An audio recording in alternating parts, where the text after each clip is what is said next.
My sisters were fawning over the fake heir, showering him with gifts. Meanwhile, my parents were busy listening in on my thoughts, their fists clenching tighter and tighter.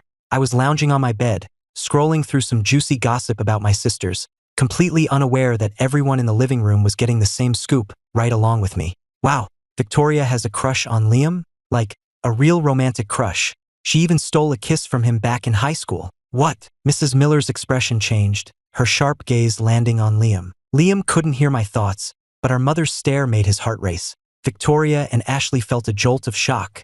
Who was just speaking? The quickest to react, my second sister Hannah, had already composed herself, giving Victoria a complicated look. My inner voice piped up again. TSK, TSK. Good thing it was just on the cheek. If they'd kissed on the lips, what would that make them as brother and sister? Then again, they aren't blood related, so a kiss on the lips wouldn't be a big deal. They could just get married when they grow up. Victoria shot to her feet, her eyes scanning the room, desperate to find the source. Who is spouting this nonsense? Suddenly, Hannah wasn't in a hurry to call me anymore. This gossip was too much fun. With that thought, she sat back down. Ashley glanced at her older sister's dark expression and quietly sat down as well, her feelings a tangled mess. Victoria having a crush on Liam, wasn't that a bit wrong? Seeing Victoria suddenly quiet down, Mrs. Miller instantly understood what was happening and quickly had the maid bring out a fruit platter. So, everyone could hear the gossip. This was going to be interesting. Haha. Victoria even wrote Liam a love letter. She was planning to give it to him secretly after his graduation, and it's still hidden in her drawer right now. What? She even wrote a love letter? My oldest sister, Victoria, was stunned. The person speaking, could it be her newly returned biological brother, Ethan? The voice was too unfamiliar to be Liam's.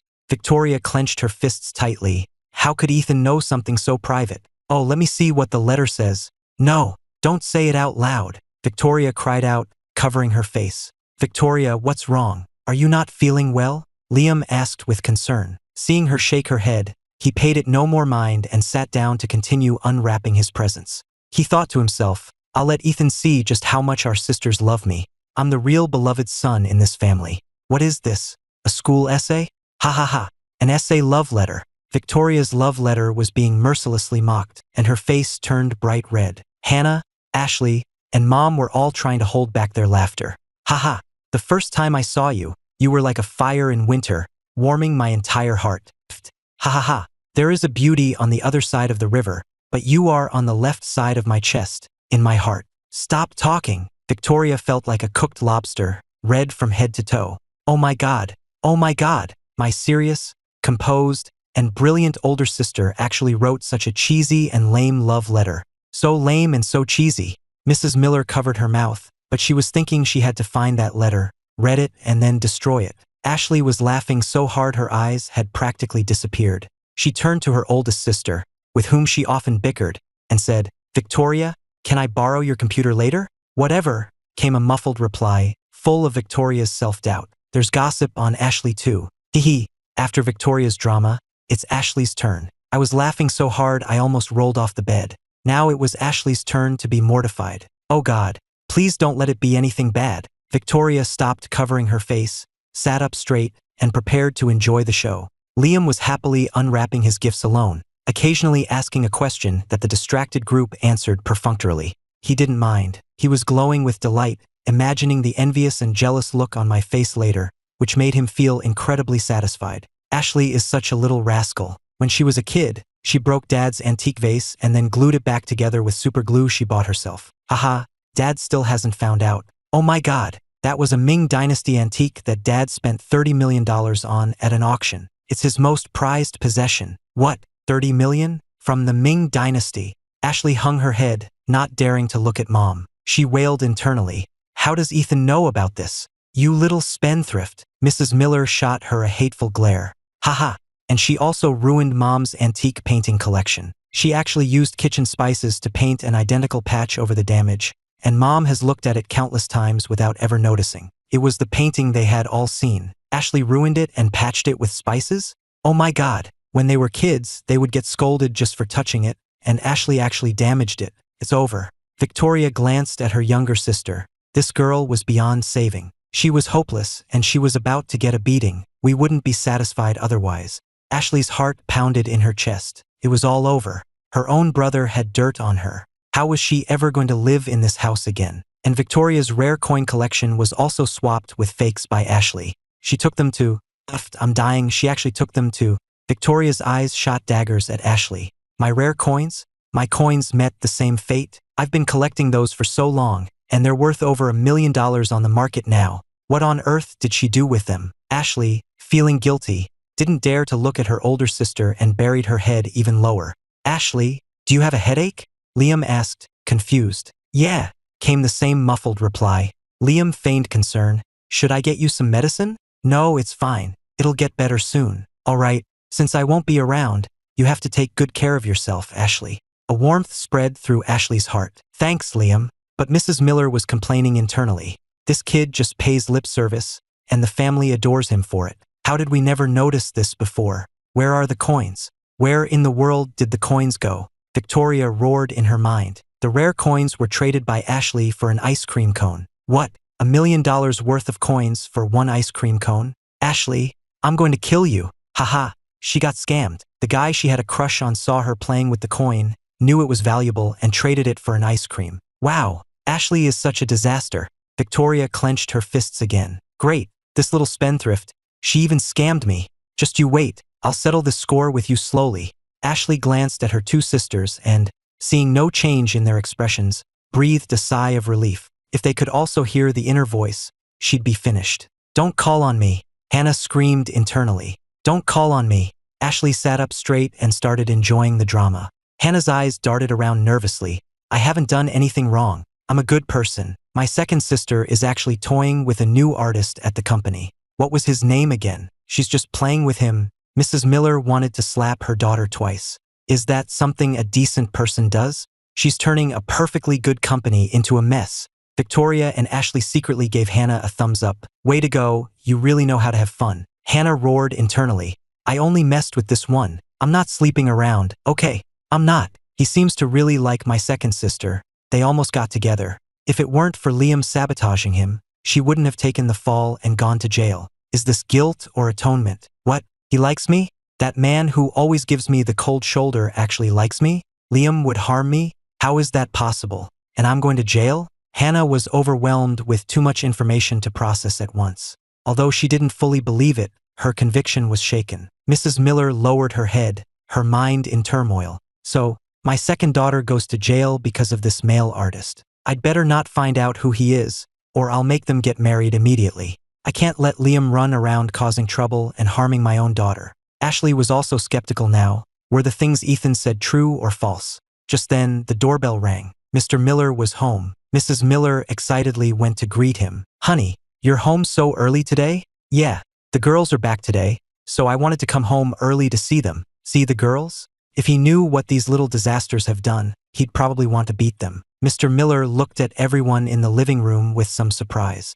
Oh, everyone's here? It's rare to see you all together. Where's Ethan? He's still sleeping. Come on over and get in on this gossip. He must be exhausted. Let him sleep. Nobody wake him up. Yeah, let him rest. Don't wake him. We're not in a huge rush to meet this brother anyway. Hannah immediately took out her phone and sent a message to her assistant. Reschedule the press conference to tomorrow at noon. She had a bad feeling that Ethan wouldn't make it to the press conference today.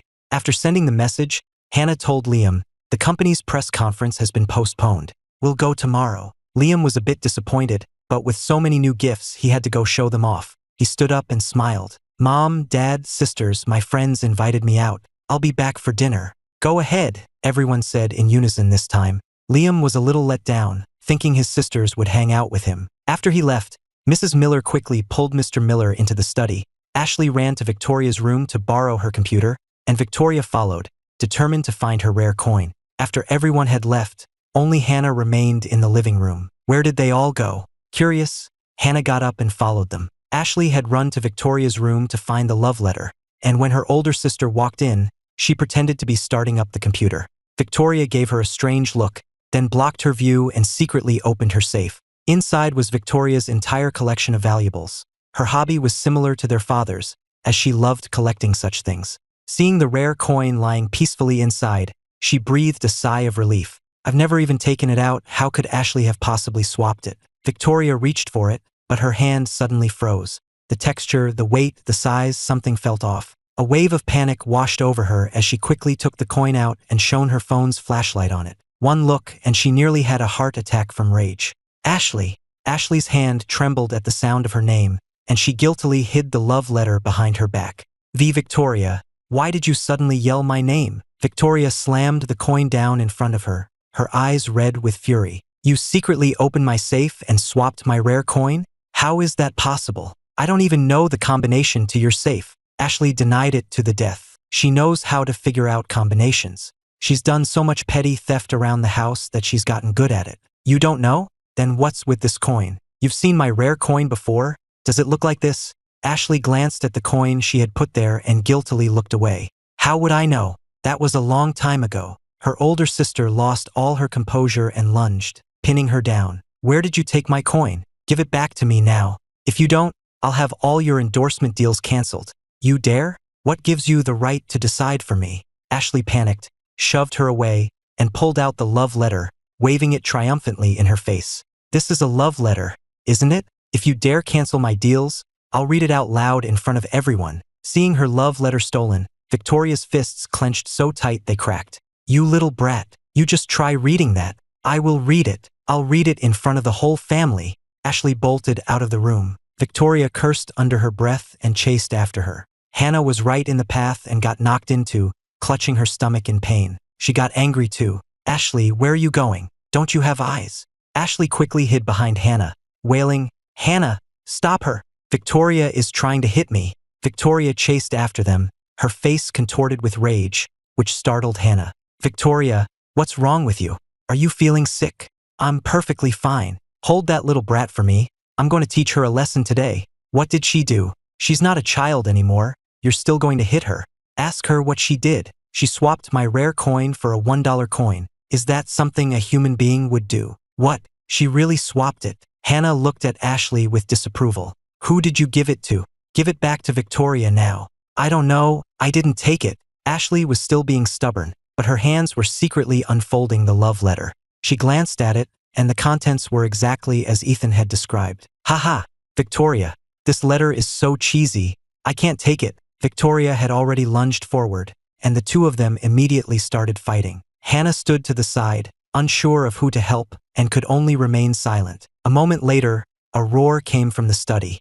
Mr. Miller burst out with tears in his eyes, saw Ashley being held down and beaten, and rushed over to help. You little disaster. My antiques and my paintings, all ruined by you. Why were you even born with hands? When it was just her older sister holding her down, Ashley could still fight back. But now that her dad had joined in, she could only take the beating. It wasn't until she was crying her eyes out that she finally confessed to what she'd done. Wah, don't hit my face. I have to film. I was wrong. I traded the coin for ice cream, I broke the antique, and I poked a hole in the painting with a knife. Let me go. I'll pay for everything, no matter how much it costs.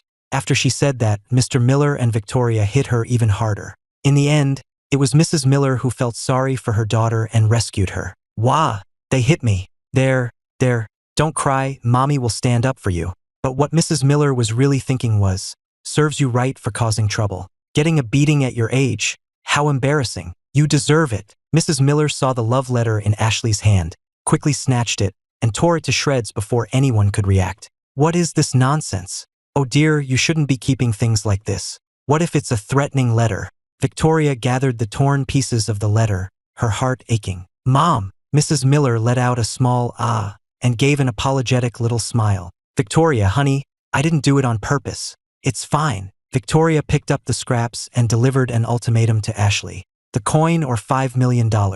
You choose. Then she went into her room to be alone. Ashley tried to complain. Mom, look at her. Oh, stop it. Look at how angry you've made your sister. Mr. Miller spoke coldly. From now on, all of your income goes into your mother's account. You figure it out. Ashley wailed. Dad, you already froze all my cards. Where am I supposed to get money? Mr. Miller ignored her and went back to the study to mourn his antiques, wondering if they could be repaired. It would be such a shame to throw them away. Hannah watched this whole farce and silently gave me a thumbs up in her mind. You didn't even show your face, and the house is already a war zone. Impressive, my dear brother. As for me, I had fallen back asleep after enjoying the gossip, completely oblivious to the chaos outside. I was snuggled under the covers, trying to have a nice dream, but my dream self wasn't cooperating. I want to kiss her, but she keeps refusing. I kicked my legs in frustration. Damn it, it's just a dream. What's the big deal about one little kiss?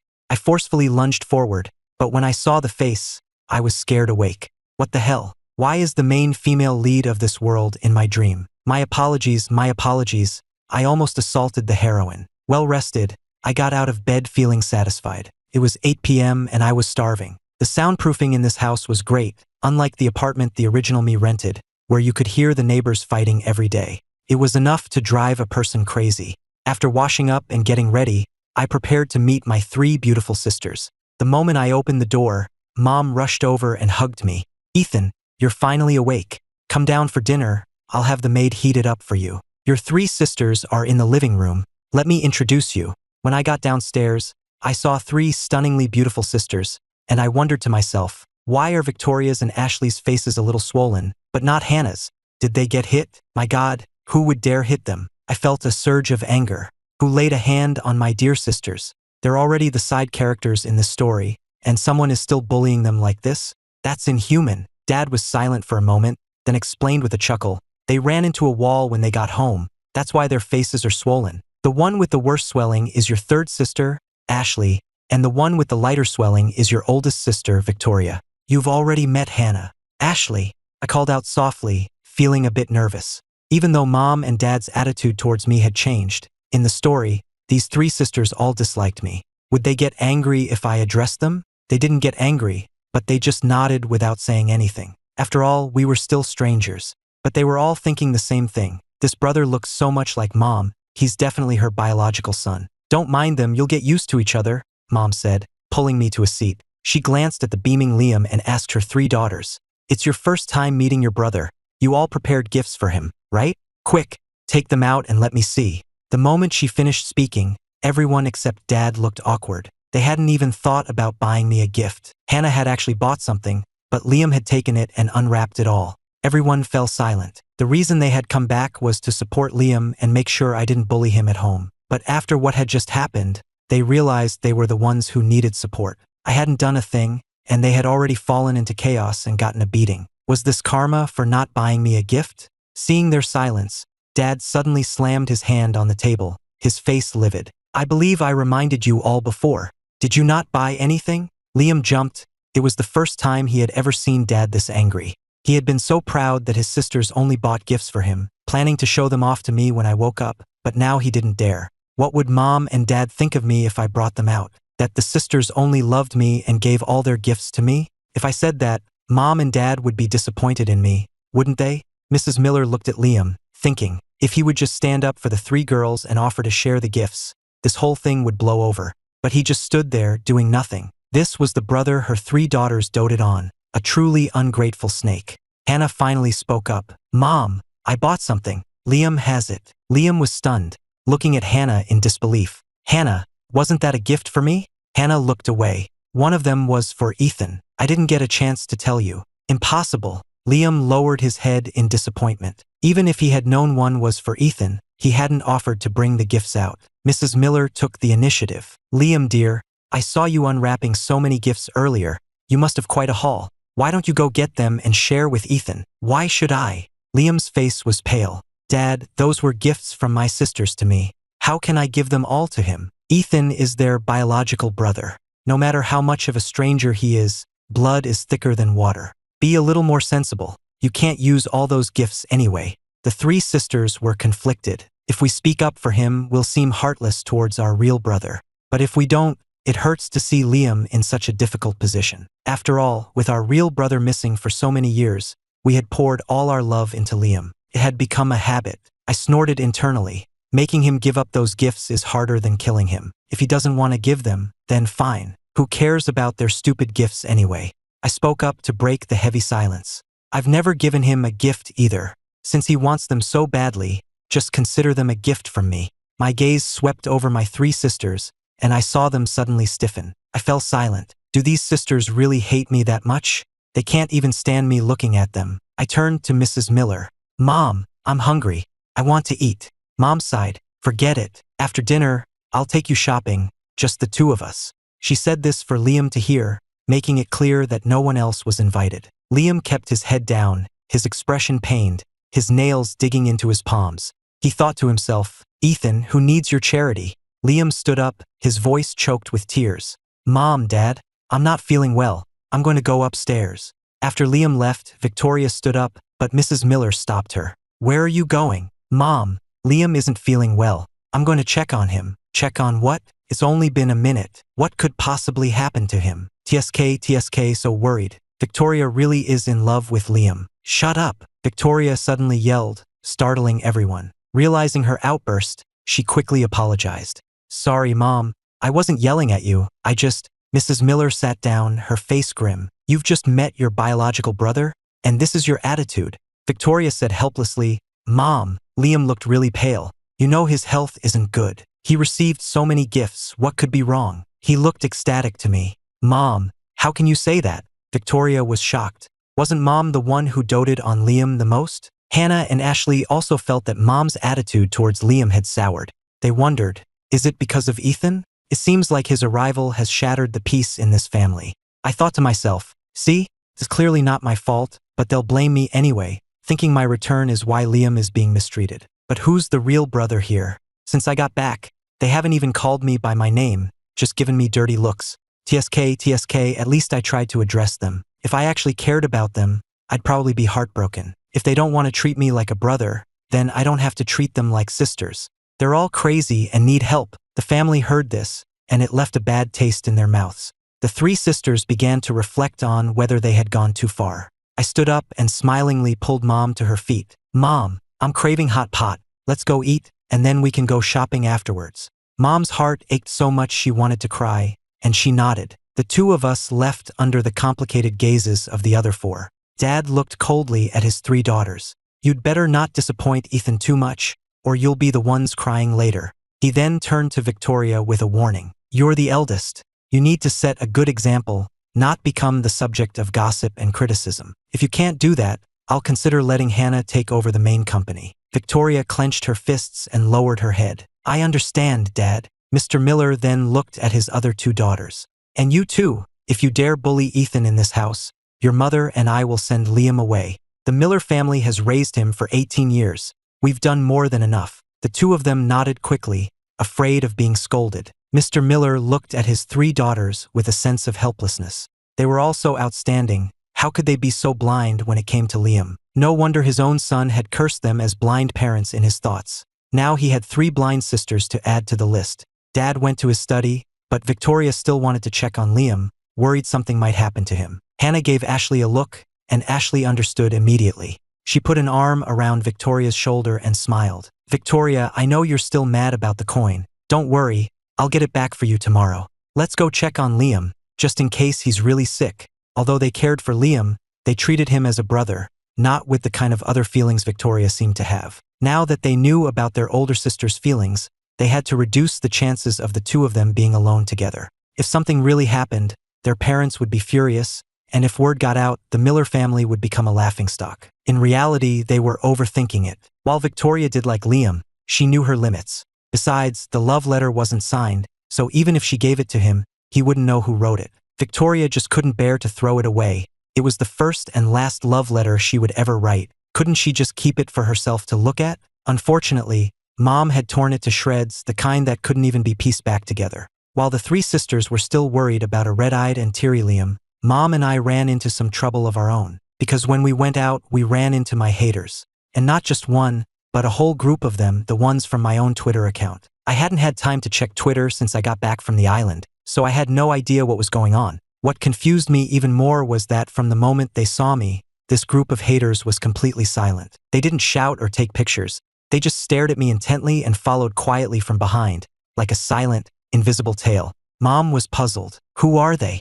They seem to know you, and they're giving me the creeps. I thought to myself, I've lived 2 lifetimes and never encountered a situation this bizarre. Mom, I have no idea either. Why do these people look like a gang? My God, what is going on? Are they my fans or my haters? I'd better get out of here. There are too many of them and I don't want a fight to break out. So I quickly grabbed Mom's hand and ran. When I saw the haters didn't follow, I finally breathed a sigh of relief. But the haters were baffled. What happened? Why did he run away? Weren't we told that if we were just quiet, he'd greet us kindly and wouldn't hit us? The leader of the group was questioned. What's going on? Why did he take off? The leader was just as confused. Maybe there weren't enough of us. He didn't think we were worth his time. Is that it? I got some inside info that Ethan has a press conference tomorrow. We should get more people to go. Who would have thought that the haters who relentlessly cursed me online just wanted me to say hello to them in real life? Unfortunately, both sides thought they were about to get attacked, leading to this strange standoff. After shaking off the fans, Mom and I felt it wasn't safe outside, so we ate quickly and headed back home. That night, I opened my Twitter account and was shocked to see my follower count, over 5 million. Before I could even be happy about it, I saw that the comments were a solid wall of insults. In disbelief, I scrolled, searching for a single positive comment until my eyes were sore, but I couldn't find one. I tossed my phone aside, feeling completely hopeless. I'll probably get eggs and bricks thrown at me at the press conference tomorrow. I should probably bring some kind of weapon, but what I couldn't figure out was whose fanbase is made up entirely of haters. I got up early the next morning to look for a weapon. I had bought a lot of clothes on my last shopping trip, but hadn't really looked at them. Soon, I found a suitable outfit in the pile. Other celebrities dressed to the nines for press conferences. Me, I'm bundled up from head to toe, complete with a hard-brimmed hat. Looking at my reflection, I nodded in satisfaction. Whether it's eggs or bricks, this outfit should at least be able to withstand one hit. I left the house feeling pleased with myself and ran into Liam, who was dressed in a formal suit. I instinctively asked, "Aren't you cold?" "Brother, as an artist, one must always present their best self. What kind of outfit is that?" Liam sneered internally, as expected of someone with no class. He doesn't even know how to match nice clothes, just throws on weird combinations. Well, this works out. It'll just make me look even better by comparison, right? I looked down at my own outfit and smiled. I think it's great. Liam's words were full of praise. "Brother, your outfit is very unique. I'm sure someone will like it." But he was thinking, he's dressed more ridiculously than a cowboy. He looks like a mob boss, more like he's going to a brawl than an interview. When my family saw my outfit, they were all silent for a moment, thinking, is that the only outfit he owns? My 3 sisters wanted to say something, but Mom stopped them with a look that said, "Ethan's been through enough, don't discourage him." The 3 of them could only force a smile and stay quiet. As a company executive, Hannah also had to attend the press conference, so she took Liam and me with her. In the car, Hannah's expression was grim. "There will probably be a lot of fans at this press conference. Ethan, you hit Liam on the show. You must apologize to him at the conference." I thought to myself, why should I apologize to him? So that's the real point. They want me to apologize to salvage Liam's reputation after he mistook that con artist. Sorry, not happening. Hannah's face darkened. "If you don't do as you're told, the company will consider you to have a character problem and shelve you." I wasn't about to back down. "Then let's see them try." Liam spoke up meekly, "Brother, you don't need to apologize to me. It was all my fault for mistaking the con artist. Otherwise, everyone wouldn't have been in danger." "Liam, it's not your fault." Hannah immediately comforted him. "Hannah, it was my own lack of judgment. No one could have known in that situation, so don't blame yourself." "No, Ethan knew. He was the one who misled me." Liam thought viciously to himself. "At this press conference, I'm going to expose him. He's clearly up to no good. And he thinks Hannah will defend him? He's still dreaming. My blind sister, you got lucky and avoided the trouble with Tiffany. But there's plenty more suffering in store for you. Her man is actually going to be in the same cast as Liam, as a supporting actor. Oh, and Liam is planning to use the same trick on him that he used on Tiffany." Hannah thought to herself, whose man? This gossip is missing the key details. Can't he be more specific? She reminded me, "Remember to apologize, or the company won't give you any resources."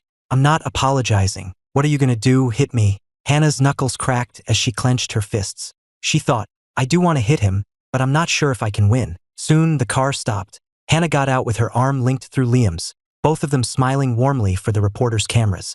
I followed nonchalantly behind, but my eyes were scanning the surroundings. I was a little nervous, afraid that fans would start throwing eggs the moment they saw me.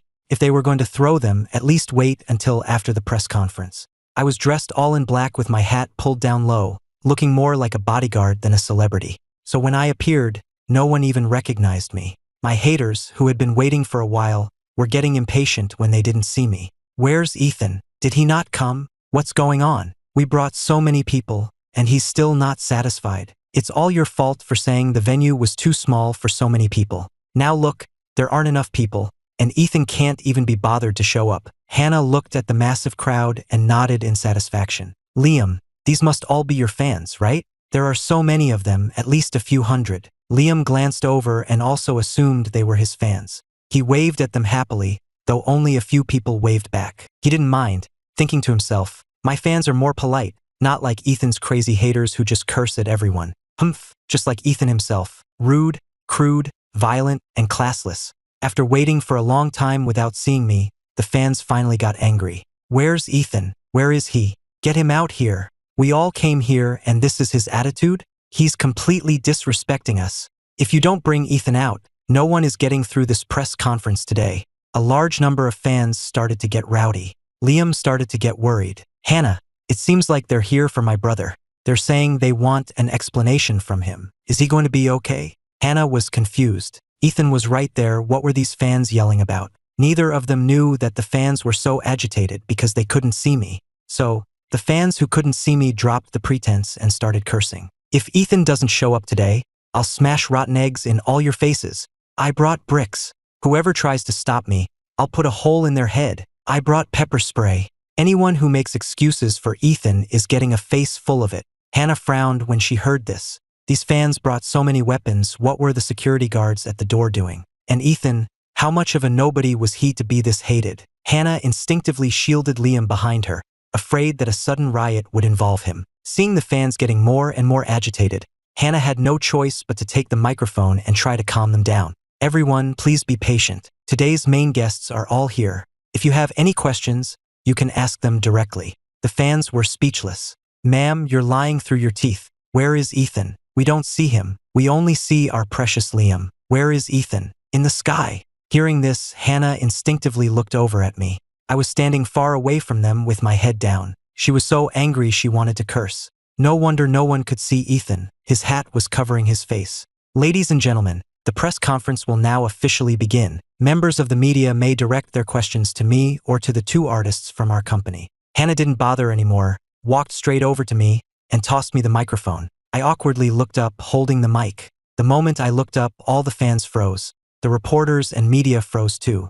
This was Ethan? What was he wearing? Dressed like a bodyguard, was he here to fight? And so, all the fans stopped making a scene and just stared at me blankly. Their stares made my skin crawl, and my whole body tensed up. I thought to myself, if things get dangerous, I'm ready to fight back at any moment. But 10 seconds passed, then a minute, and the fans did nothing. Seeing this, I relaxed a little. It seemed these haters had some decency after all, waiting until after the press conference to settle their scores with me. The fans weren't causing trouble because they were actually intimidated by my outfit. This getup clearly screamed brawl, not press conference. Some of the fans in the front were starting to get scared, worried I might suddenly lash out and attack them. But then they thought, getting beaten up by my own idol, maybe that's not so bad. After a while, the reporters started asking questions, all of them about what happened on the reality show. Someone asked me, why did you hit someone on the show? Was it part of the script? Or was it a personal grudge? I smiled. Of course, it was part of the script. Another reporter asked, why did you expose the situation with Tiffany and her boyfriend on the spot? I smiled again and replied, the things I revealed were just me talking nonsense. I have no proof. The reporters were speechless. You might not have proof, but your fans do. How can your nonsense turn out to be true? What kind of mouth is that? It's like you're a prophet. A reporter asked me, since you and Liam are brothers, why didn't you take care of him on the show and instead hit him? Here came the main point. Hannah was signaling me from the side to apologize quickly. I pretended not to see her and continued smiling. I hit him to train his reflexes. Next time he's in a situation like that, he shouldn't just rush in to break up a fight. After all, fists don't have eyes. The implication was that Liam got hit because he chose to intervene, so it wasn't my fault. Hearing this, Liam suddenly burst into tears, interrupting me. Brother, if I didn't try to stop the fight, what if something happened to you? I don't mind that you hit me. I was just worried about you. Hannah breathed a sigh of relief. Thank goodness Liam was quick on his feet, otherwise Ethan would have been attacked by the fans. Liam's fans immediately jumped to his defense. Our precious Liam, stop making excuses for him. Look at his attitude. Exactly. He has to apologize to you today, or he's not leaving. This was exactly the effect Liam wanted. He thought to himself, even though only a few fans are speaking up for me, the ones who are silent must be furious. But he didn't know that most of the fans were quiet because I was staring right at them. If they caused a scene, I would definitely look down on them. They needed to listen to me quietly. The reporters had no choice but to turn to Liam. Regarding the show's crew being held by con artists, were you aware of the situation beforehand? Here it was. Liam was crying and didn't answer, but the paid trolls planted in the audience finally spoke up. Liam, we heard that it was your report that put everyone in danger. Is that true? Liam cried even harder. I really didn't do it on purpose. There were extenuating circumstances. Then tell us. We fans will support you. A small number of fans chimed in, urging him to speak. Liam gritted his teeth and finally said, this whole thing, it was my brother who told me. What? He told you? He knew all along. Liam continued. He told me about the real director's situation and told me to find a way to call the police. I believed him, but I never expected. He didn't need to finish the sentence. His fans exploded. He's so vicious, framing his own brother. Ethan, you don't deserve to be in the entertainment industry. Get out. You menace. Get out. A fan who was shouting insults suddenly had pepper spray splashed in their face and screamed in pain. Who ambushed me? You coward. Who threw a rotten egg at me? Are you crazy? The crowd suddenly erupted into chaos. Liam, who had been waiting for me to be attacked, was stunned. Why hadn't the fans made a move? Why were they fighting amongst themselves? Who hit me with a brick? I'll teach you to run your mouths. Is he someone you're allowed to curse at? If anyone's going to curse at him, it's us. When did these scumbags sneak in? Haters, raise your hands. My haters all raised their hands in unison. Anyone who didn't was immediately surrounded and slapped. Looking at the chaotic scene, Hannah turned to me and asked suspiciously, did you do this? I said innocently, I'm just as confused as you are. Just as everyone was in the middle of a heated brawl, police sirens sounded from outside. Everyone stopped and looked towards the entrance to see a group of police officers walking in. Liam suddenly got excited, thinking they were here to arrest me. He quickly grabbed me and shouted to the police, Ethan is here. I've got him. I slapped his hand away, furious. Are you insane? Why would they arrest me? Liam's hand was red from the slap, and he started crying again. Brother, just stop resisting. You're being arrested because you hit someone. Can't you just be well-behaved like me? My haters looked at each other in confusion. The police were here to arrest someone? Were they here to arrest our idol? An officer shouted into the hall. Where is Ethan Miller? Where is he? When the police called my name, the fans fell silent. Some wanted to jump up and point me out, but they got a face full of pepper spray. Ah, who is doing this? Officer, I was attacked too. Arrest them. A fan who raised her hand suddenly had her mouth covered and was held still. They were going crazy. Which bastard was stopping them from speaking? The officer looked at the crowd and frowned. That's strange. I thought I heard someone yelling for help. Seeing the police had arrived, Hannah realized the gravity of the situation and quickly went down to ask, Officers, what's going on? We're looking for Ethan Miller. Is he here? Hannah hesitated, thinking, they're obviously here to arrest Ethan. They even brought handcuffs. While Hannah was still worrying, Liam rushed over and excitedly told the police, Officers, you're here to arrest Ethan, right? He's right there on the stage, the one in the black clothes. Liam, what are you saying? Hannah tried to stop him, but it was too late. She could only explain to the police, although Ethan hit someone on the show, it was part of the script. If he really did something wrong, the company should be the one to handle it. The officer was puzzled. Who said we were here to arrest anyone? Liam was stunned. You're not here to arrest Ethan? Why would we arrest him? Since he's here, this makes things easier. The officer quickly called over his colleague, straightened his collar, and walked onto the stage holding something. Once on stage, he picked up a nearby microphone and spoke powerfully to the fans. Since the reporters and fans are all here, we might as well join in on the fun. The fans below, realizing he wasn't there to make an arrest, finally reacted and applauded cooperatively. The officer was very pleased, then pulled a confused me into the middle of them and handed me a commemorative plaque that read, "For courageously and warm-heartedly reporting for justice." Holding the plaque, I was completely baffled. What was going on? How did I suddenly become a hero? The officer said excitedly, "Thanks to Mr. Miller's report, we were able to successfully dismantle the fraud operation on the island and rescue the hostages. We're here today to present him with this plaque." Another officer took out an envelope the size of a person's face and placed it in my hands. A reporter zoomed in with their camera. Reward, $500,000. I glanced at it and was shocked. A windfall? $500,000? What kind of insane luck was this? But when Liam saw this, his eyes turned red with jealousy. He rushed forward to challenge it. It couldn't have been him who made the call. This hasn't been properly investigated. Why should I be the one getting cursed out by netizens while Ethan gets this kind of honor? Liam was trembling with rage. He refused to accept this outcome. The officer was not pleased. We have already investigated thoroughly. It was Mr. Thompson who reported it to the police, but the credit belongs to Mr. Miller. What? Tiffany's father said that? Impossible. If he said anyone, it should have been me. Why Ethan? That Tiffany, you? A reporter asked. Officer, if Ethan discovered there was a problem on the island early on, why didn't he tell anyone around him? The officer gave the reporter an appreciative thumbs up. That's an excellent question. Why didn't he tell anyone? If it were you and I told you, would you have believed me? The reporter shook his head. The officer asked again, and what would have happened if you did believe it? I would have been scared, afraid of giving it away, and then the con artists would have shut down the live stream early. The officer smiled. So, Ethan confused everyone, making those around him believe the truth was a lie. Wouldn't that make the con artists lower their guard? And wouldn't that give them more time to call the police? So that's how it was. The fans finally understood. So our mission here today is complete. Mr. Miller has performed a great service, and we hope everyone can learn from his example. After a few more words, the police left. Because of the police's intervention, there was no need to continue the press conference.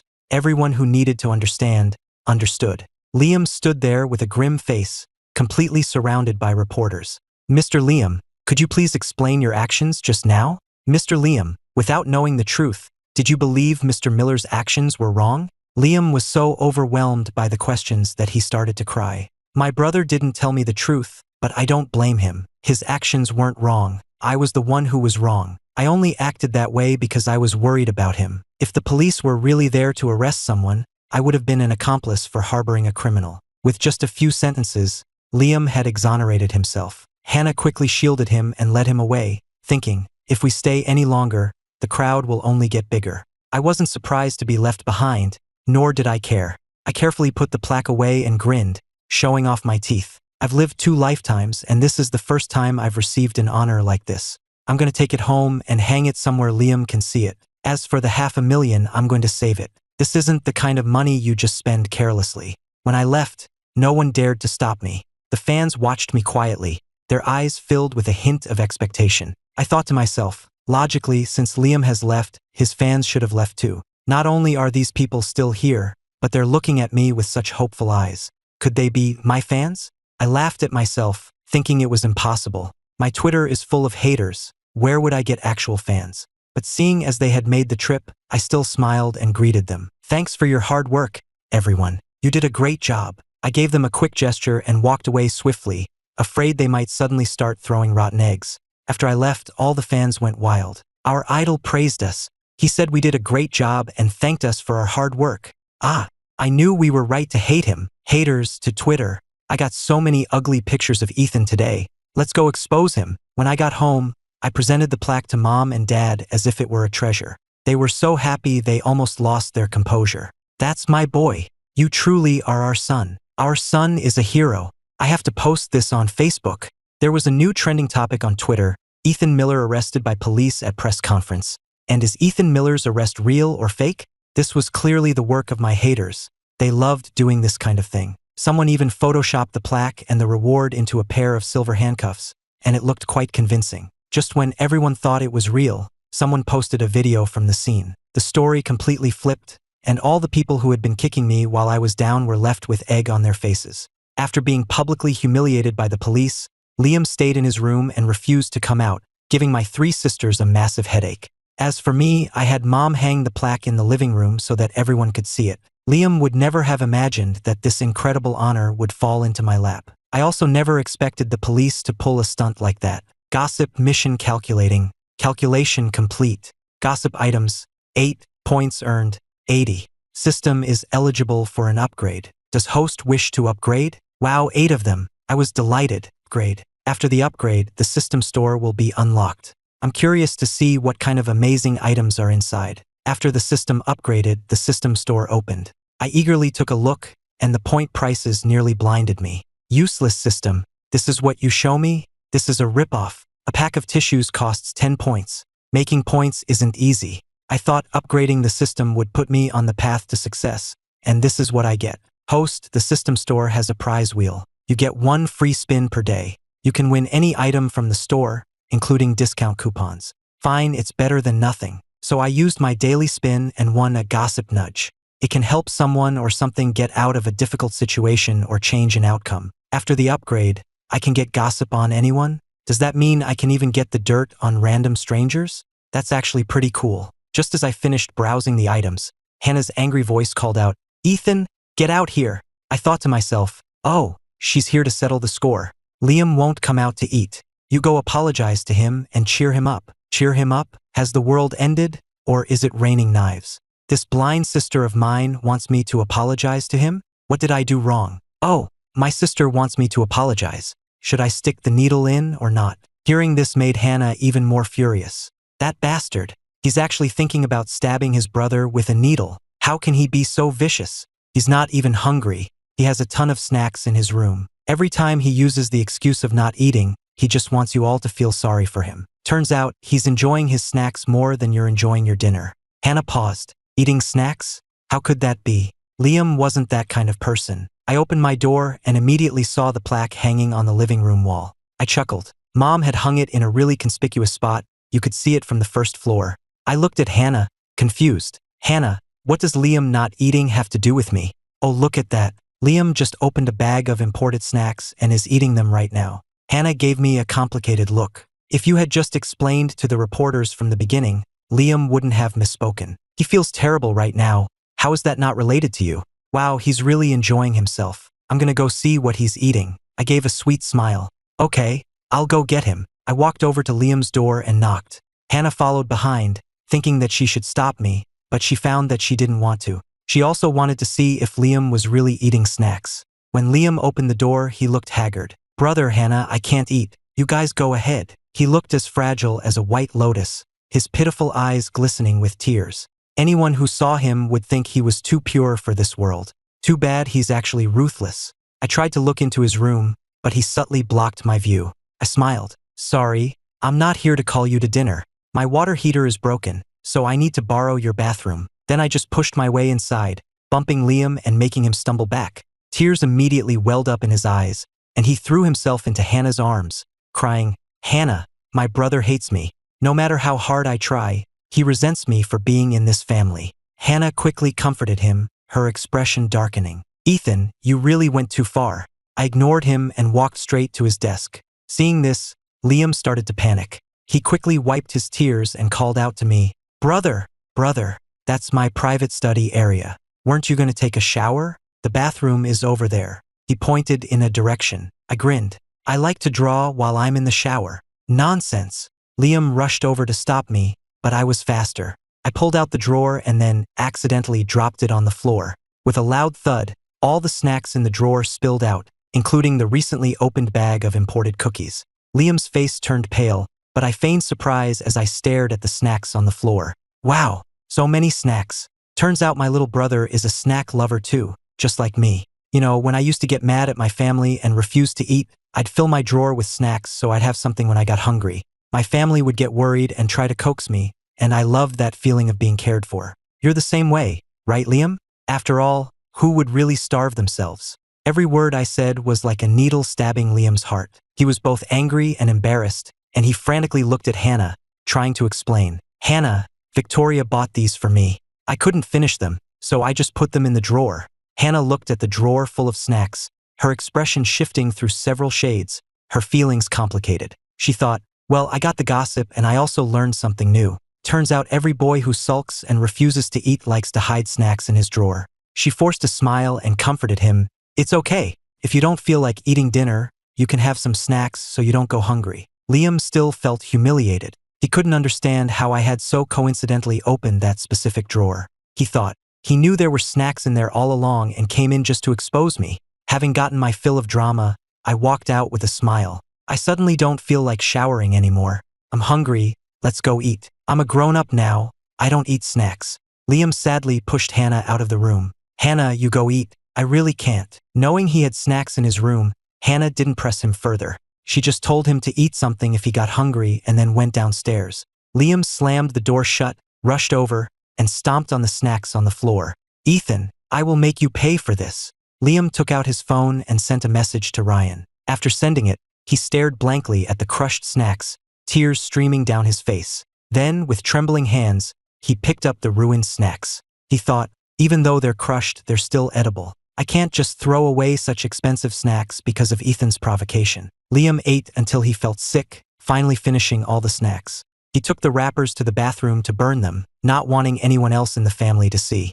If they saw, who knows what they would think of me. The smoke was so thick that Liam started choking and had to run out of the room. The moment he ran out, the house's fire alarm suddenly went off. He frantically ran back in with water to put out the fire. After extinguishing it, he looked at the unburnt trash, tried to flush it down the toilet but found it was clogged. He was on the verge of a breakdown, but he held back his disgust and picked the trash back out. Then came another knock from Hannah at the door. "Liam, are you okay? Why is there a fire in your room?" Hannah knew why there was a fire, because I had been narrating the whole thing in my head. She didn't find it annoying, just thought this brother of hers was a bit crude, talking so bluntly about things like crap and pee that it made her feel a little sick.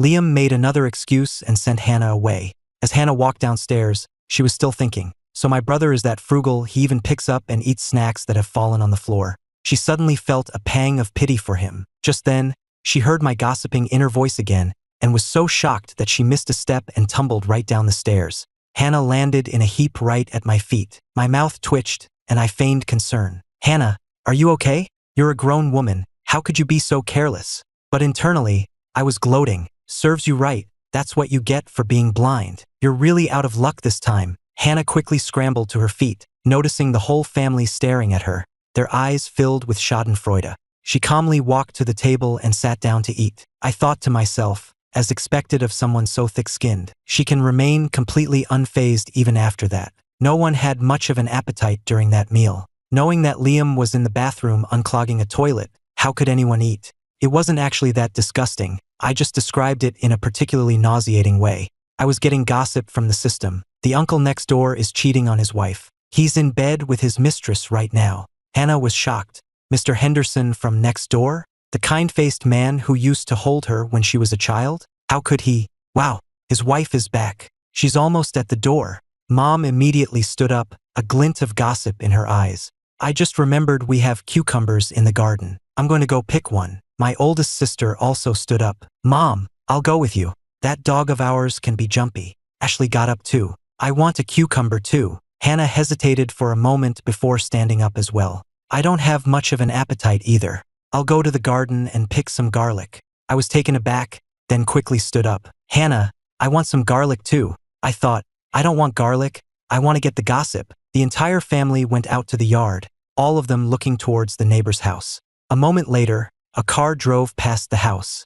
It was Mr. Henderson's wife returning. Wow, the car is so loud, the people upstairs heard it. The other woman is climbing out the window. They all looked up and saw a woman, who hadn't had time to get dressed, climbing out onto the window ledge. The moment she was out, she made eye contact with our entire family.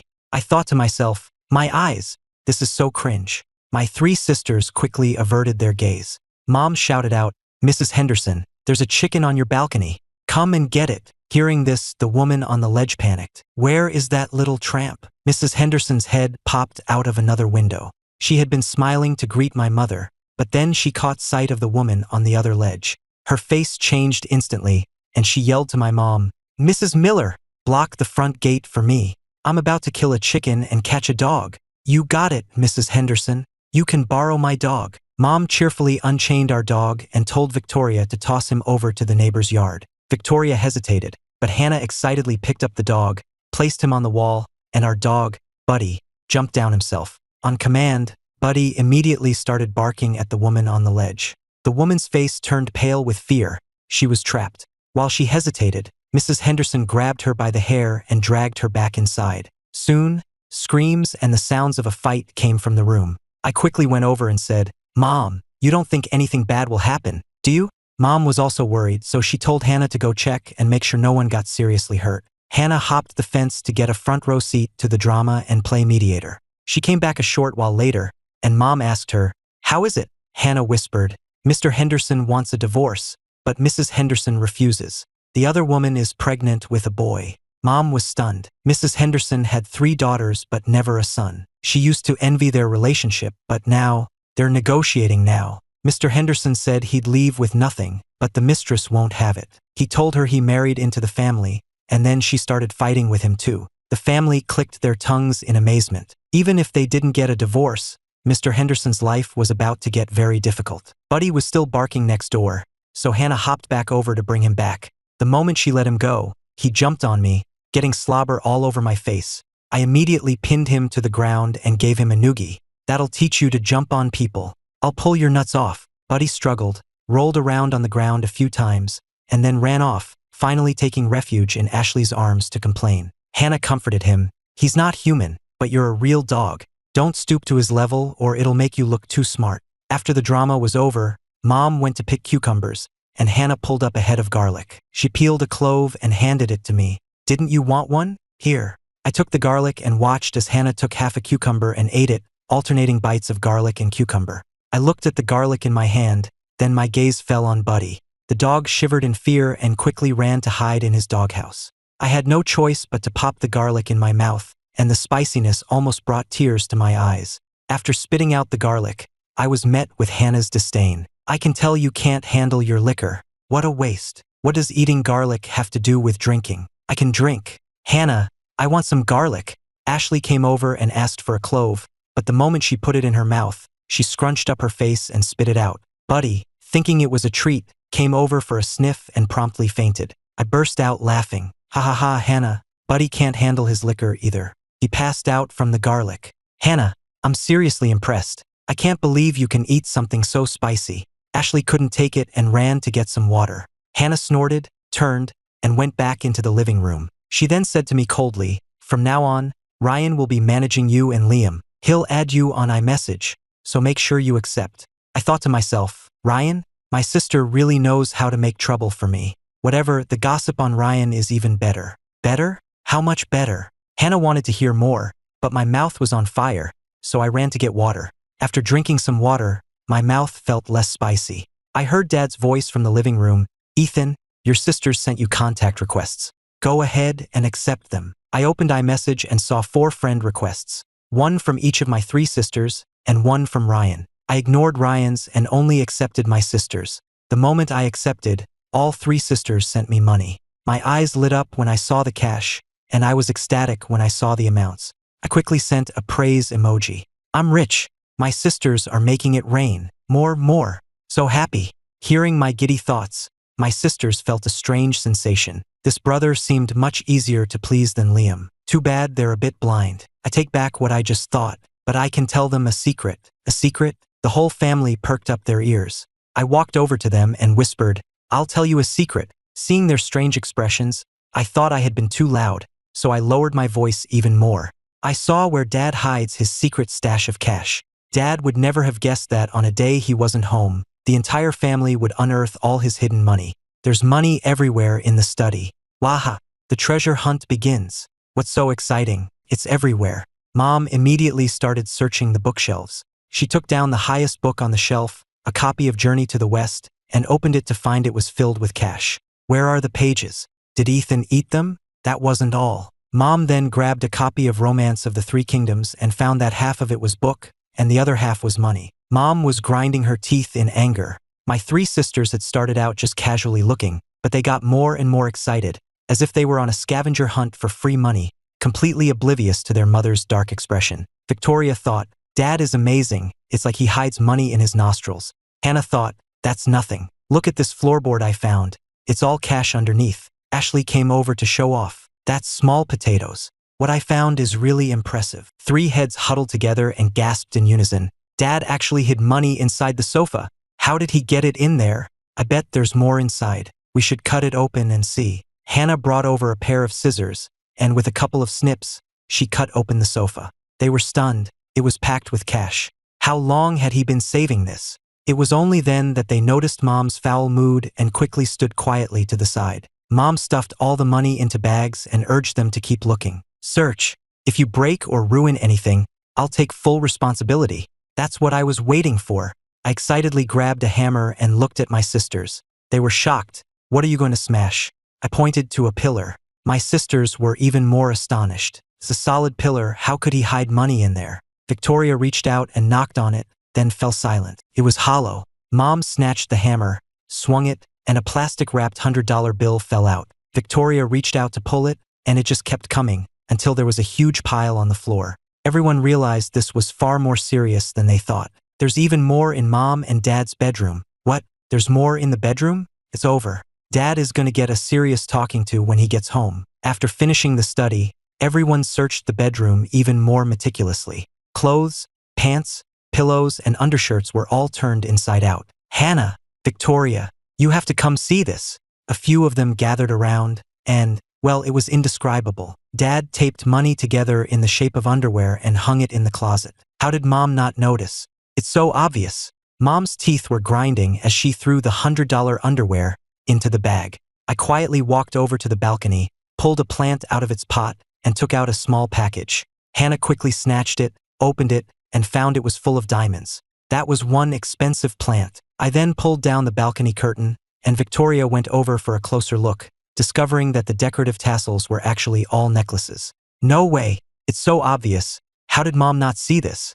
Mom spoke in a low voice. Your father told me he bought them from a street vendor, a huge pile for $100, and thought they looked nice as decorations. Victoria pulled one down to examine it. Mom, these are all real. Each one is worth thousands, even tens of thousands of dollars. Wait, where did Dad get so many jewels to hide? I was trying so hard not to laugh. You really can't blame Dad for this one. A jewelry company owed him money and paid him back in jewels. Dad thought they were too cheap to give as gifts, but they looked nice, so he hung them up. The whims of the rich. Just then, Dad's voice came from outside. Honey, I'm home. My 3 sisters quickly put down the money. Mom, I have something to take care of at the office, so I'm heading out. I've been resting for 2 days. I need to get back to work. I'm shifting my schedule back to the US now, and I need Hannah's help with a few things, so I'll go with her. And with that, the 3 of them abandoned me and ran. I was startled and quickly said, Mom, I'm going to the kitchen to see if there's anything to eat. I'm hungry. Run. Mom is not acting normal. As my 3 sisters were leaving, they ran into Dad coming up the stairs. The 3 of them gave him a look of pity. Dad was confused. What was with that look? Do I owe you money? Dad, you're on your own. We have to go. After they left, he ran into me, and his expression immediately softened. Ethan, my boy, where have you been? I gave a sweet smile. Playing in your study and bedroom. Dad's interest was piqued. Oh, playing what? A game of find the money. Find the money? Dad's face suddenly stiffened. Oh no, he asked nervously. Is your mother in the room? I nodded obediently. Yep, she's counting money. Dad trembled. It's over. How am I going to explain this? Usually, when men hide money, it's for some ulterior motive, but I was really just hiding it, not using it. I'm innocent. I haven't done anything wrong. Dad gave an awkward laugh and turned to leave. I just remembered. There's a contract at the office I forgot to bring home. Can you tell your mom not to wait for me for dinner tonight? David, get in here, Mom's calm voice called out. I shook my head in mock sympathy. It's over, Dad. Don't blame me. If we don't find it now, and the company goes bankrupt later, the house will be seized, and someone else will get all your hidden cash. So it's better to just give it to Mom. We're family, no need to be so formal. Dad had no choice but to walk into the bedroom with his head hung low. He was shocked by the disastrous state of the room. It was over. They had found everything. He quickly dropped his bag and went to appease Mom. I can explain, really? I didn't mean to hide it from you. I just didn't want you to worry. Mom took a deep breath and chose to trust her husband. All right, explain. Remember 10 years ago when the company almost went under during the financial crisis? I thought, what if something like that happens again and we have no money? So I started saving back then. I swear, I haven't spent a single penny recklessly. Mom found it both funny and heartbreaking. Fine. Then you find all the money yourself and either give it to me to deposit or give it to our son. Just don't keep it in the house anymore. What if there's a fire one day? Dad broke out in a cold sweat. Find it all and give it all to my son. Why didn't I think of that? If there was a fire, all my money would be gone. I didn't hear any more commotion and felt a little disappointed. Mom actually believed Dad's nonsense. He might not have spent it recklessly, but he definitely used some of it to buy alcohol. Dad face-bombed. You little traitor. Mom's furious roar echoed from inside the room. Liam finally couldn't stand it anymore and came out of his room. Liam, who had been on a hunger strike, opened his door and saw me. He looked around with teary eyes, and seeing no one else, asked me pitifully, Brother, where are the sisters? Oh, they ran off. Said there was an emergency at the company. Liam was stunned for 2 seconds, then his face changed, and tears started streaming down. Before I could react, he threw himself on me, crying, "Wah, brother." Hearing that news just made me feel so awful. "Can you just let me hug you?" As he spoke, he started pushing me towards the stairs. "No, let go of me. If you want to cry and make a scene, don't do it on me. I don't know how to comfort people, I only know how to hit them. You want to try?" A man launching a sneak attack, just what I'd expect from someone who eats imported snacks. He's clinging to me and won't let go. What's his game? He's getting tears all over my new clothes. I can't take it anymore. I jabbed him right in the armpit. Liam yelped in pain and let go, his face twisted up, forgetting even to cry. He stared at me in disbelief. "Brother, you actually hit me." I sniffed my fingers. "Good, no BO. Liam's face turned ashen. "You not only hit me, but you insult me too. I'm your brother." "What brother? What part of you looks like me?" "Oh, never mind, you do kind of look like my deceased neighbor." "You're not his son, are you?" Liam was trembling with anger. "Brother, can't you say something nice for once? Say something nice? You're the only one allowed to play the victim, but I'm not allowed to be sarcastic? So dramatic." I ignored him and turned to go downstairs. A vicious look flashed in Liam's eyes. "That bastard." He reached out to grab my arm, but it was like I had eyes in the back of my head. I dodged, and he ended up lunging over the railing and sliding down. I thought to myself, wow, so smooth. That was fun. Too bad you didn't fall and break your neck. Liam pulled his hand back and carefully made his way down the stairs, holding the railing. I watched him wobble down the stairs from below and sneered internally. Wearing shoe lifts even at home. Such a poser. Once downstairs, Liam looked around, hoping someone in the house would come and show him some concern, but he found that none of the maids were around. He couldn't help but ask me, "Brother, where are the maids?" "Oh, I heard there was trouble at the company, so they took the money and ran." "Ran where?" "They got a half day off to go shopping." Liam was shocked again. He didn't believe it and secretly called Victoria. "Hello, Victoria? Why did you leave without saying anything? Is the company okay?" She said it was fine. He hesitated, then added, "Sister, I gave all my money to Dad." A warmth spread through Victoria's heart. She hadn't expected her brother to be so considerate as to offer money to help the company. Unlike Ethan, who only caused trouble. "I'll send you some money." After hanging up, Liam smugly opened his iMessage, but when he saw the transfer amount, his face turned blacker than the bottom of a pot. 16,000? Was Victoria treating him like a beggar? It used to be at least $500,000, and this time she only sent this little. What he didn't know was that all three sisters' cards and income had been frozen. They only received $10,000 a month from Dad for living expenses. Giving him over $10,000 was already a stretch. Liam sent out another message. "The Miller family may be in trouble." The reply came quickly. "Find a way to get into the Miller's company." Liam quickly deleted the message, feeling a bit puzzled. Why did that person want him to get the Miller family's assets and also establish himself in the entertainment industry? But he trusted that person because all the benefits went to him, so why wouldn't he do it? Liam was starving in the kitchen, while I was in the yard, petting the dog and leisurely enjoying the drama. Liam is thinking that he gave his money to Dad and is afraid he won't get it back. He's panicking almost to the point of fainting. Should I go over and give him a pinch to snap him out of it? Oh wait, he used the money to hire paid trolls to slander me. I don't get it. My reputation is already so bad that bleach couldn't clean it. Why is Liam still hiring people to attack me? This guy really can't read the room. Although I gained a lot of attention from the island show, thanks to the rampage of my haters, my reputation is even worse than before.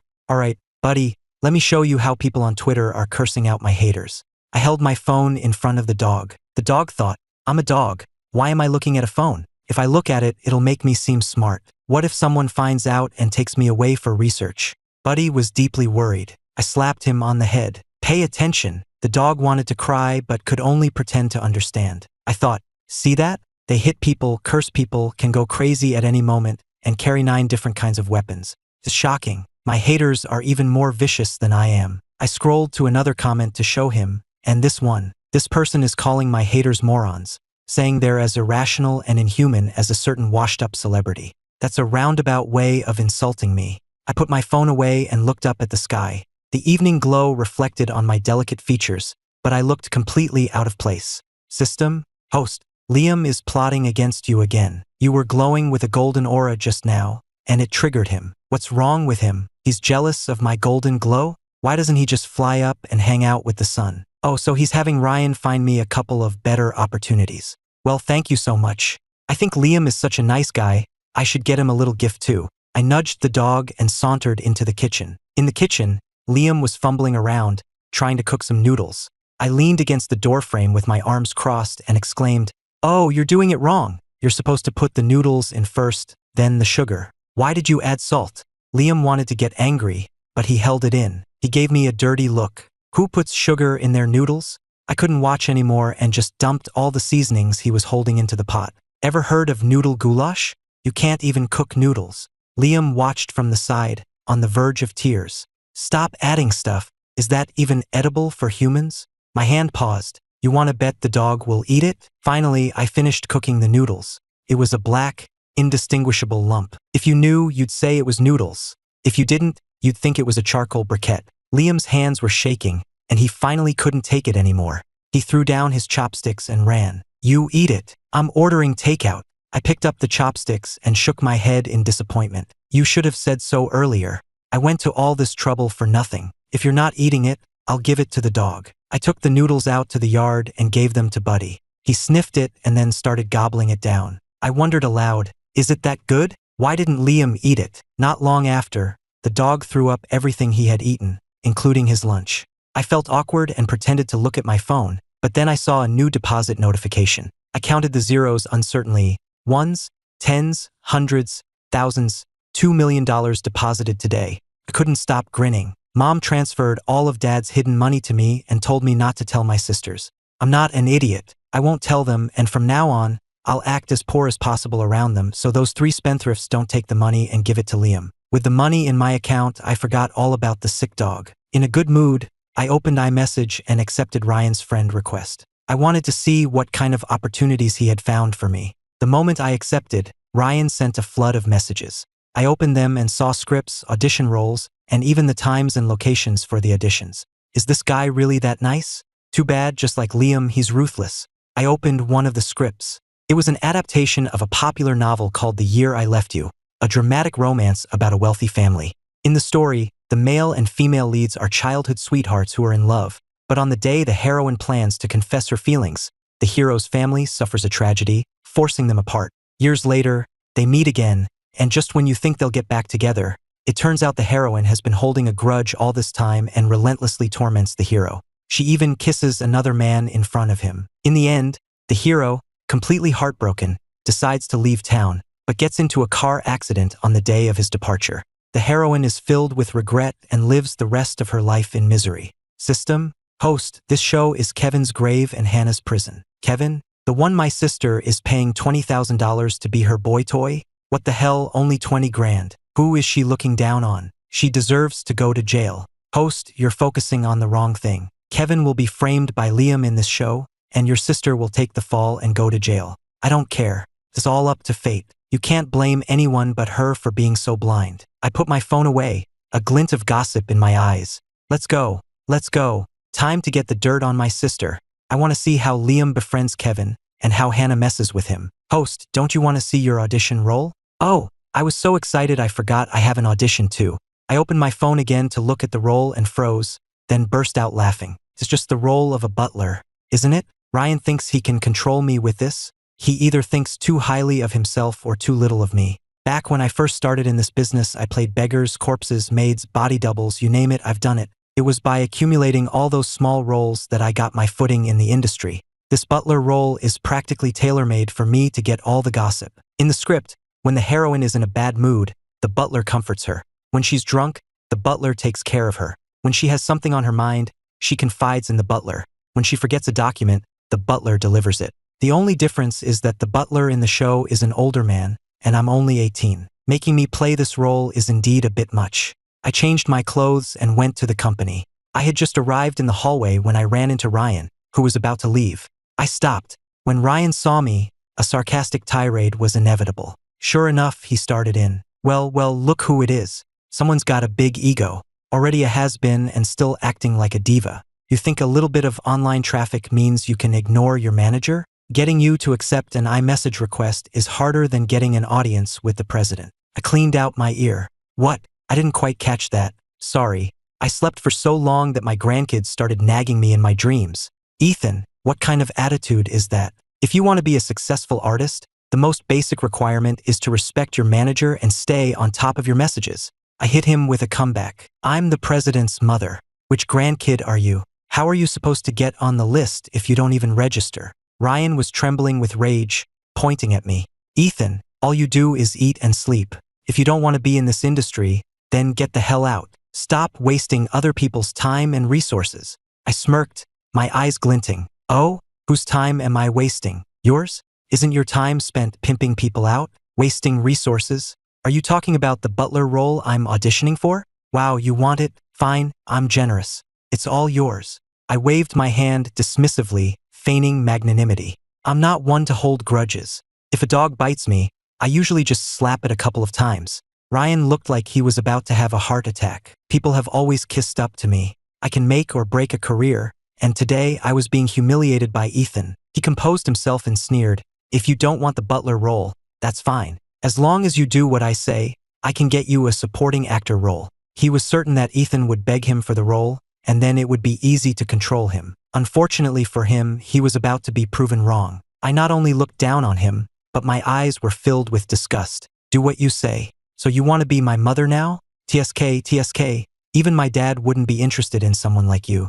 Back at the office, Dad suddenly sneezed. Strange. Feels like someone is talking bad about me. Ryan's plan failed, so he stopped talking and tried to shoulder check me as he walked past. I didn't dodge, just stood my ground and let him. When his shoulder hit me, I was fine, but he stumbled back, clutching his chest in pain, his face dark and twisted. I covered my mouth to hide a laugh. Hey man, do you not watch where you're going? The hallway is wide enough, but you had to walk right through me. Trying to get my attention? Too bad, my dad's not interested in you, and neither am I. Ryan's face flushed red. Seeing someone approaching, he quickly walked away in his heeled shoes, shooting me a glare before he left. You bastard. Just you wait. I raised an eyebrow. You little punk. I'll be waiting. Gossip. It's about my second sister. After pissing him off, I ran towards the office. Inside, Kevin was quietly setting out a home-cooked meal, arranging it neatly on Hannah's desk. Hannah gave it a cold glance and went back to her work. Kevin had a cool demeanor, appearing strong on the outside, but he was fragile and sensitive on the inside. He spoke softly, Hannah, you should eat first. The food will get cold and won't taste as good. Hearing this, Hannah closed her laptop, her dark eyes sweeping over him. She picked up her chopsticks and took a bite. The moment it was in her mouth, her brow furrowed, and she turned to spit it out, slamming the chopsticks down with a clatter. She looked at him with a cold expression. Is this how you repay me? You can't even make a decent meal. Kevin lowered his head and apologized. I'm sorry, I'll do better next time. His eyes were already moist, but he fought back the tears. Seeing him like this only made Hannah angrier. She dumped the entire meal into the trash can, threw the bowl in after it, and said coldly, Get out! Kevin gathered the dishes and hurried away. The moment he was out of the office, the tears he had been holding back started to flow uncontrollably. Kevin wiped his eyes, and when he looked up, he saw me at the door, enjoying the drama. He panicked for a second, forced a smile, and quickly left. I watched him go, my expression darkening. TSK, this Hannah is such a jerk. Even I, a mere spectator, can't stand it. Host, it's fine. She's going to jail anyway. Oh right, Hannah is going to jail, so why should I worry? That jerk. She deserves it. Hannah heard this and wondered, jail? What am I going to do to end up in jail? Ethan, get in here. I didn't listen, instead running off and shouting, oh no, the audition is about to start. I'm going to be late. What was that dog barking about just now? It scared me to death. After I left, Hannah was both angry and frustrated. Ethan knew what had just happened. What would he think of me? Would he think I was in the wrong too? But that man was only with me for the money. I couldn't believe he actually liked me. He had never said he liked me. This kind of relationship was agonizing, but I was too proud to give in. I took a car to the Grand Hotel, where the auditions were being held. I found the room, and when I went inside, I saw that many people had already arrived. Everyone froze when they saw me. Some sized me up, others sneered. I ignored them, scanned the room, and then saw Ashley. She was here too. Ashley saw me too, but ignored me, lowering her head to continue reading her script. I quickly looked away, my gaze landing on Liam and Kevin. System voice. Liam has started to suspect the relationship between Kevin and Hannah, so he is deliberately getting close to him. I know Liam's playbook. First, he befriends someone, gets them to open up, and then uses their weaknesses to hurt them. I have to admit, he's a master at manipulating people. Kevin got the male lead role and Liam got the supporting role. But Kevin was too good, and Liam got jealous. He secretly sabotaged him, making Hannah misunderstand Kevin, which led to them never being able to reconcile. I thought to myself, Hannah is digging her own grave one step at a time. How can she let someone so easily turn her against the man she likes? Since that's the case, I'll just sit back and enjoy her masterpiece of self-destruction. When she's done for, I'll burn some paper money for her. I was a nobody, so no one wanted to get close to me. I didn't care and just found a random seat. But wait, Ashley is auditioning for the female lead? She must still be dreaming. If she gets the lead role, this show is guaranteed to flop. Ashley heard this and was furious. Who was he looking down on? When I get the part, I'll make him eat his words. Besides, the female lead for this show was cast internally a long time ago. She didn't even bother to ask around before showing up. And even if she came, didn't she notice that there are no A-listers here auditioning for the lead? Only my clueless sister is still dreaming of being the star. Ashley quickly scanned the room and her heart sank. Ethan was right. There were no major stars auditioning for the female lead, which meant the role was already taken. She clutched her script, shot me a glare, and hurried out. Liam looked up, puzzled. Why did Ashley leave? Liam, what are you looking at? Kevin followed his gaze but saw nothing, except for me. He gave me a slight nod. Liam saw the nod, and a dark glint flashed in his eyes. He said in a low voice, "That's my brother, Ethan. You probably know him." "I do, I saw the live stream. He has a really bad temper, even I'm afraid to get close to him. And he really does hit people, anyone. He's hit me before, and he's hit my second sister too. My second sister is Hannah." Kevin was stunned. Ethan hit Hannah too? He had started to have a slightly positive impression of me, but after hearing what Liam said, it was all gone. "Host, Liam is poisoning Kevin's mind against you. It's fine. Liam is a master of twisting the truth. He could talk a living person to death and make a dead person jump out of their grave. It seems Kevin is also blinded by love. If he doesn't wake up, the whole family will be attending a funeral. Host, there's gossip. The person next to you effed when she was a kid. She stole someone's watermelon, hollowed it out, took a crap inside, and then put the top back on. Huh? And she's harassing a newcomer in front of all these people?" I turned my head and saw a young woman with her hand on the thigh of the young man next to her. The boy was enduring it silently, not daring to speak up. She was his senior in the industry, and he couldn't afford to offend her. Plus, there were too many people around, and he was afraid of causing a scene that would affect his career. Seeing that he didn't dare to resist, the woman grew bolder, thinking, even if he does make a fuss, he was the one who seduced me first. Wearing shorts that short, isn't that just asking for it? The woman was excitedly about to take things further when someone suddenly tapped her on the shoulder. She turned around angrily. Who the hell dares to interrupt me? When she turned, she saw my handsome face, smiling at her. The woman's eyes lit up. She recognized me, Ethan, better looking than some A-list stars. She pulled her hand back, her eyes sizing me up, and leaned in closer. "Ethan, you just tapped me. Do you need my help with something? All you have to do is, back off, you stink. Did you not brush your teeth this morning?" I said it loudly, instantly drawing everyone's attention. The woman was both embarrassed and furious. "What are you pretending for? You were the one who called me over. Weren't you just trying to seduce me?" "Seduce? Me, Ethan? Seduce you?" Seeing everyone looking at her with disbelief, the woman panicked but still tried to argue. "It's true. I was sitting perfectly fine, and he suddenly told me to come sit next to him. Someone nearby couldn't take it anymore. Just stop. Everyone knows Ethan isn't interested in women, and he's known for hitting them. Now he's going after men too? If you don't want to get hit, you should shut up." If a rumor started about Ethan, the entire internet wouldn't believe it. Everyone knows he's a misogynist. Even if he was found in bed with a woman, it would be her fault. The woman gritted her teeth, realizing she had picked the wrong person to mess with, and reluctantly shut her mouth. The boy who had been harassed gave me a grateful look, but I couldn't be bothered to acknowledge it. I only stepped in because I can't stand women who don't respect men. If she had tried that with me, I would have beaten her so badly her own ancestors wouldn't recognize her. The woman wanted to let it go, but unfortunately for her, I wasn't done. I spoke slowly. You know, some people, they steal watermelons as kids, which is one thing, but then they take a crap inside. Disgusting. Just disgusting. What? Is that something a human would do? Who could be so vile? I glanced at the woman, who was squirming in her seat, and smirked. That person, well, she never grew out of her stealing habit. As an adult, she'd hide in subway restrooms with her phone, secretly filming guys using the toilet. The crowd was furious. Scum of the earth. She should be locked up. Everyone in the room was staring at the woman with suspicion, contempt, and anger. Her face was pale, and she was sweating profusely. I continued, later on, this person got into the entertainment industry, and she didn't just secretly film people, she also committed rape. After hearing this, the woman's face turned completely white, and she looked dazed. She didn't dare to leave. If she did, it would all be over. But she forgot I was a nobody, and the one thing I didn't lack was haters.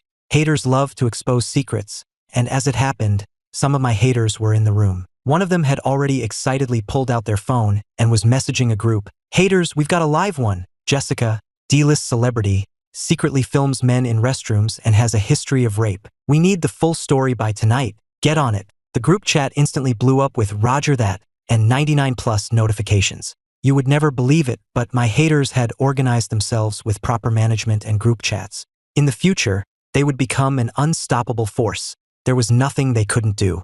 After this little incident, everyone learned a valuable lesson. You can mess with anyone, but don't mess with Ethan. If you mess with him, he'll expose secrets that will get your whole family trending. But of course, there was someone who wasn't afraid, and that was Liam. If he didn't come looking for trouble, he wouldn't be true to his two-faced nature. Liam came and sat next to me with a smile, but I knew he was up to no good. "Brother, are you sure you'll be okay auditioning for the butler role? If you need help, I can teach you." He said it just loud enough for everyone in the room to hear. Ethan auditioning for a butler? Someone couldn't help but laugh. With his personality, it was one thing not to get a supporting role, but a butler? I shot them a look, and everyone quickly shut up. "Liam, you should be worried about yourself. I could pass this audition in my sleep. Yours? You probably couldn't pass it if you were carried in on a stretcher." My tone was sarcastic, and my eyes seemed to see right through him. But Liam was thick-skinned. His lip quivered, and he looked like he was about to cry. "Brother, how can you say that to me? I've been losing sleep over this role. As my brother, shouldn't you be cheering me on?" Losing sleep? Liam grinds his teeth and snores at night. He sleeps more soundly than anyone. A thunderstorm wouldn't wake him. I grinned. "Sure, I'll blow some air for you. You want some?" Liam was stumped and could only go back to Kevin's side. I thought to myself, what a weirdo. Liam thought to himself, psycho. Soon, the auditions began and a staff member came to call people in. While the others were auditioning, I took the opportunity to use my daily prize will spin. Yesterday, I won a pack of tissues, which just made me mad. Ding! You have received one side character gossip card. For use with side characters, best used in a crowd. As long as a side character is in contact with the host, you can get their gossip. The effect deactivates when you leave the gossip source. Gossip points, 1 point per person. What is this? So weird. For example, the gossip I just dropped, everyone in the room heard it. Does that mean 1 point per person? My jaw dropped. Useless system. Why didn't you give me a couple more of these cards? I missed out on all those points just now. It hurts. I decided to save this card for when I was on set. There would be a lot of people on the film crew, and I could get gossip every day. The thought of it made my future seem bright. So good. Soon, my name was called. I walked out with my head held high, full of confidence. Someone muttered, speechless. He's just auditioning for a butler, and he's acting so arrogant. Celebrities these days have no ambition. I thought to myself, who could possibly understand the joy I get from gossip? When I went in, I was ignored. The director, producer, and screenwriter all disliked D-listers, especially me. The director asked seriously, "You're Ethan Miller? You're here to audition for the role of the butler." The group exchanged glances. They had assumed I was there for a supporting role, but it was the butler. Surprising, very surprising. I smiled calmly. "Yes, director. What is my audition scene?" The director told me to perform a scene where I take care of the drunk female lead and added, "You can choose someone in the room to be your scene partner." My eyes immediately landed on the cinematographer. Pointed at her. "I want her." The cinematographer reacted quickly and came over. "What do I need to do?" "You don't have to do anything. Just sit in the chair. A drunk heroine wouldn't be sitting on the floor, right? That would be unseemly." The cinematographer obediently sat down. I then said, "Close your eyes." She did as she was told, thinking to herself, "I'm just a prop. I'd really like to take a nap right now." Once ready, I gave an okay sign. In the next second, my expression, demeanor, and movements all changed. A fresh, simple, and energetic aura washed over me. "Miss, you're drunk again?" My natural performance made the director, producer, and screenwriter's eyes light up. I didn't play the world weariness of a 50-year-old butler, but rather the innocence and vitality of a 20-year-old one. After calling her name a few times without a response, I helped the heroine to the bedroom. I thoughtfully brought a basin of water for her face and feet, tucked her in, and didn't forget to turn off the light on my way out. It was a series of simple actions, but I was completely immersed in the character without a single flaw. The director and screenwriter whispered to each other, "He can actually change his entire aura. It's a waste for him to play the butler. We could give him a supporting role." After I finished my performance, I returned to my usual self. "Directors, I'm finished." The director spoke with a complicated expression. "What do you think about a supporting role?" I refused directly. "I'm sorry, sir. I only want the role of the butler. No one was going to interfere with my gossip gathering." The director was a bit disappointed but announced, "All right, we'll notify you later about when to join the production." I grinned.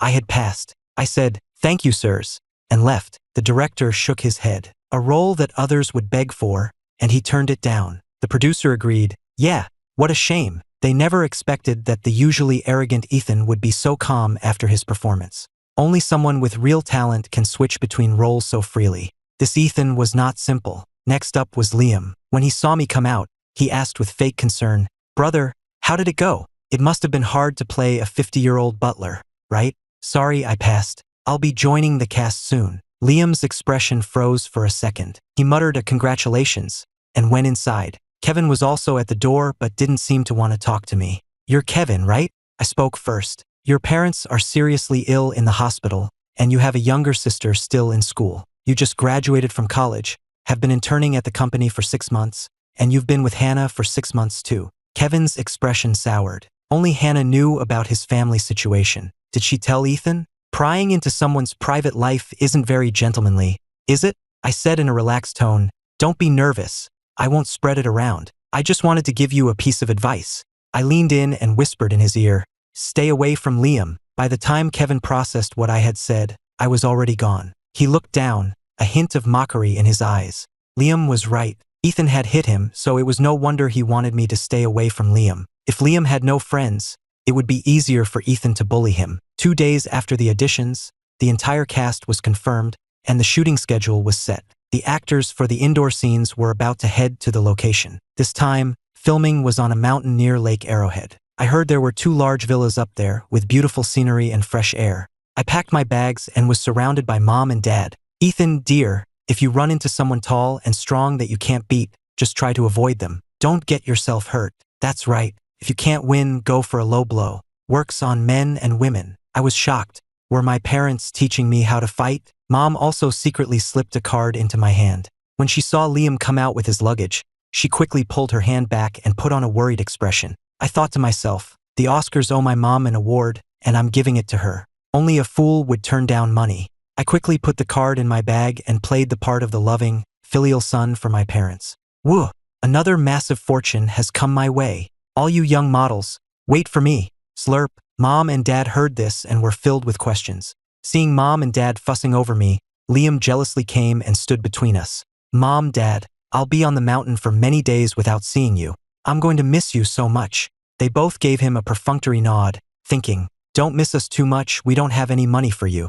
Liam could tell that his parents' attitude towards him had changed. He didn't get anything and could only force a smile through his jealousy. This time, on this film shoot, I'm afraid someone's outlook is grim. Mom and Dad's hearts tightened when they heard my thoughts. Whose outlook is grim? They wanted to hear more, but I said nothing else. After we left, Mom and Dad hugged each other and cried, "It can't be Ethan. He's so smart and tough. He'll definitely be able to handle any danger."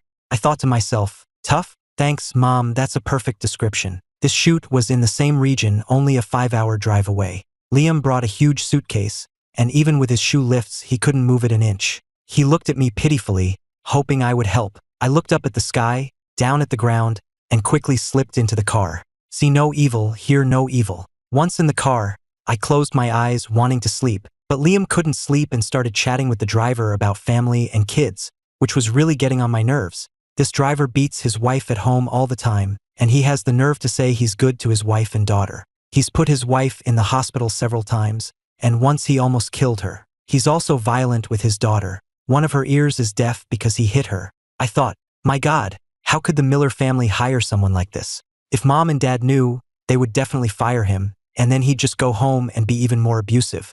I hate people who are cowards outside but tyrants at home. taking it out on their family. Host, alcoholics tend to have violent tendencies. This man is not only an alcoholic but also a gambling addict. Unless he commits a crime, there's not much that can be done. I was so angry that I just fell asleep. 5 hours later, the car stopped in town. Liam said he was starving and wanted to eat before we went up the mountain. I agreed. I left my bag in the car and followed Liam into a noodle shop. The moment we walked in, we were recognized by fans. Liam's diehard fans and my haters. Oh my God, our precious Liam. I can't believe we're seeing you here. We're your fans. Can we get a picture? The fan was so excited to see her idol she nearly jumped 6 feet in the air. Liam gave a sweet smile. Of course. After taking a close-up photo with the fan, he ordered a bowl of noodles and asked me what I wanted. I just ordered something random. I noticed 2 pairs of eyes to my right staring at me. When I looked over, they looked down. When I turned back, their gaze returned. I thought to myself, this is so weird. Staring at me like I'm a ghost in broad daylight would freak anyone out. Good thing I'm the exception. The haters were thinking, this is so awkward. There are too few of us to properly greet our idol. He's definitely noticed us, and now he's unhappy. I thought, I'm not unhappy. You've got it all wrong. The haters thought, we've been wronged. We were just so excited we forgot to blink. After finishing his noodles, Liam lingered, chatting with his fans, as if afraid people didn't know he was there. I urged him to hurry up, which his fans didn't like. Our Liam loves his fans. What's wrong with chatting a little longer? If you want to go by yourself. It's not safe for Liam to be with you. His haters are crazy. Let's hope we don't run into them. The haters were thinking, we'll follow them later and give them a taste of our full arsenal. If you're not going, I am. I didn't want to attract too much attention. Fans these days are irrational, and since we were heading to the mountain to film, being followed would be a huge hassle. Liam wasn't leaving, so I was just about to go when Liam called out to me. He looked sadly at his fans and said, thank you all for your support, but I'm the younger brother, so I have to listen to my older brother. His words were so ambiguous. He was leading his fans to believe that I was controlling and bullying him. Sure enough, the fans got angry. Ethan, what right do you have to boss Liam around? He can think for himself. Every time Liam is with you, something bad happens, and he still defends you. Liam then pretended to reason with his fans. Please don't say that. My brother doesn't mean it, he just doesn't want to cause a scene. My haters couldn't stand it anymore. One of them slammed the table and yelled, you two homewreckers! You stole our girlfriends and you dare to eat here in public? Have you no shame? Another hater dragged one of the fans out. The fan who was being dragged was stunned and tried to pull away. Let go of me. We didn't steal your girlfriends. We have pictures to prove it. You want us to show everyone? The latest nudes, high def and uncensored. The 2 fans panicked. The women they were cheating with were really these 2 haters' girlfriends. Afraid of being exposed, they covered their faces and ran. The haters didn't let them go, chasing after them and yelling, stop, you bastards! Still calling him precious Liam? Go kiss your own damn mother. I thought to myself, I have a feeling they're cursing someone out, and it sounds like it's Liam. Am I hearing things? Liam looked awkward, and as a crowd started to gather, he urged me, let's go. There are too many people. I laughed internally. Weren't you the one who didn't want to leave? Keep up the act. Gossip. Those 2 just now were my haters. My haters are so vicious, even chasing people down to beat them up. They've clearly inherited some of my skills. I looked up at the sky. My God, who can understand this? My haters learn all the bad things and none of the good. But this is awesome. As long as they don't hit me, they can do whatever they want. I had eaten too much and couldn't sleep in the car, but Liam started complaining of a stomachache. I thought, such a drama queen. Suddenly, a poot sound came from inside the car. I quickly covered my nose. Boat! Another one. The driver awkwardly broke the silence. Haha, an upset stomach is perfectly normal. There are no restrooms up ahead, so we'll have to wait until we get to the base of the mountain to stop. Liam was mortified, his face beat red. Boat! The third one arrived. He wished he could jump out of the car and find a hole to crawl into. I was holding my nose and wanted to jump out of the car too. What on earth did you eat? It stinks so bad. It smells worse than a dead fish in a sewer. System reminder, what else could it be? Snacks. He didn't learn his lesson from the toilet incident. He bought another pile and put them in his drawer, and he ate a bag of beans on the way here. I quickly opened the window for ventilation. I didn't want to be so dramatic.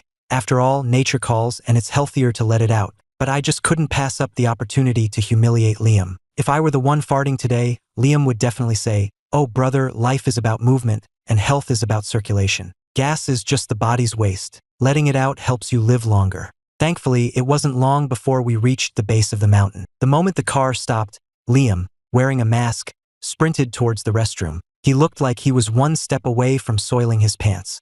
The driver got out to have a smoke, his eyes occasionally glancing towards the convenience store.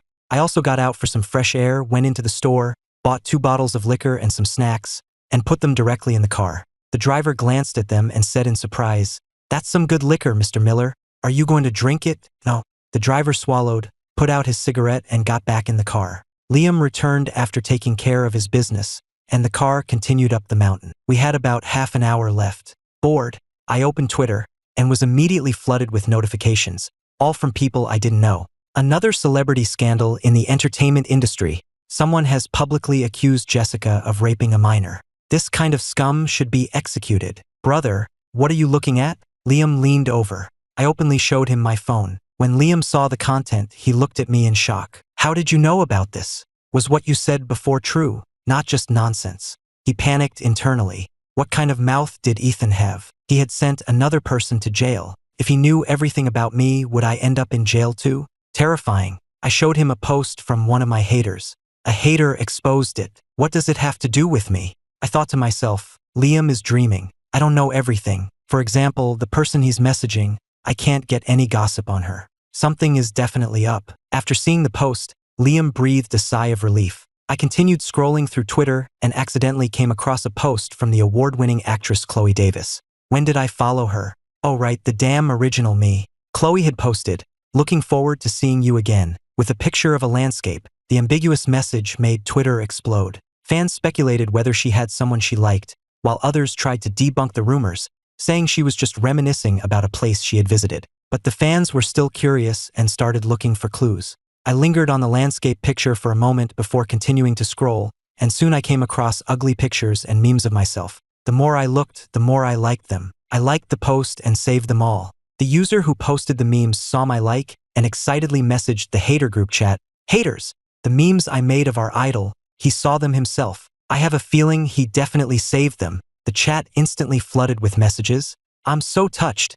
Our idol finally noticed us." 2 of our haters ran into him today and even got into a fight with Liam's fans. If I had seen that, I would have definitely said, "Thanks for making my reputation even worse." Soon, the car arrived outside the villa. The driver took out Liam's luggage. "I won't go in with you. This is a private villa, and unauthorized people aren't allowed inside." I handed the snacks I had bought to the driver. "Sir, thank you for the long drive. The weather is getting colder. Have these snacks on the road." The driver was taken aback and politely refused. "Sir, it's my job. I can't accept this. I already bought them, and I'm not going to eat them, so just take them." After a little more coaxing, the driver accepted, and his impression of me improved significantly. "I hope you 2 gentlemen have a pleasant stay." After the driver left, Liam struggled over with his suitcase and asked curiously, "What did you give the driver?" He seemed so happy. "Oh, I bought him a pack of cigarettes. That's why he's happy," I lied. Liam was dismissive. Buying cigarettes for a driver? Mom and Dad already pay him a salary every month. Liam couldn't move his luggage and pleaded with me pitifully, Brother, please, can you help me? Ryan is setting up the scene and can't come out to get us." "I'm not falling for that. Why don't you change your shoes? These hands of mine aren't made for manual labor." Tears welled up in Liam's eyes. He angrily threw his suitcase on the ground and sat down, crying, "Brother, what do you have against me? I'm not competing with you anymore.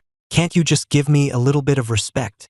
Liam is starting his act again. He's so deep in character. Should I engage? If I do, he'll just go on and on. If I don't, he'll just keep whimpering. Just then, Kevin walked out and immediately saw Liam crying on the ground. Assuming I was bullying him, he walked over angrily and helped Liam up. "Ethan, how can you bully your brother like this?" His voice was full of disappointment. He supported Liam and picked up his luggage. "Host, the show is about to begin." Liam had already told Kevin to come out and get him. He wanted Kevin to see the scene on purpose. I know, every time Liam cries, he's up to no good. I figured out his routine, but I'm not going to expose him. A good show should be savored slowly. "Kevin, it's not my brother's fault. My suitcase was too heavy, and I asked him to help me with it, but he didn't want to, so Liam's eyes were filled with sadness, perfectly playing the part of the innocent younger brother defending his malicious older brother. Kevin dragged the suitcase and led Liam forward. "I'll carry your bag. Don't make excuses for him. I have eyes.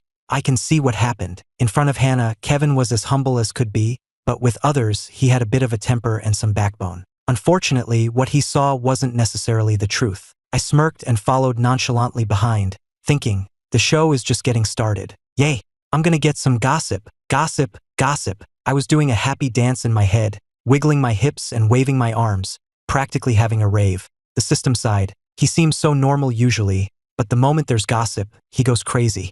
Host, once everyone has arrived, you can use the side character gossip card. Okay, once everyone's here, just activate it automatically and give me a ding. After arriving at the villa, the three of us went straight to the second floor without seeing anyone else. Liam asked Kevin, "Where's everyone?" "They're all out back setting up the outdoor set. The lead actress is rehearsing her scene." TSK, Chloe is so dedicated. No wonder she's the actress with the most male fans. I silently complained to myself, unlike me, I have a mountain of scandals and get cursed out by haters every day, and they say some really nasty things. The internet's number one sarcastic bastard, the crazy violent man, the loose-lipped secret spiller. I have a whole basket of ugly nicknames. The villa had 3 floors. On the second floor, Kevin pointed to a room and said he was sharing it with Ryan. Then he led Liam into the room, completely ignoring me. "Thanks," I said politely anyway. After all, I have manners. I opened the door to my room and found it spacious and bright, with a simple and comfortable decor. It seemed the owner of the villa had a preference for light colors. I had just put down my backpack when Liam came to get me. This two-faced guy really couldn't rest for a second. "Brother, should we go help out too?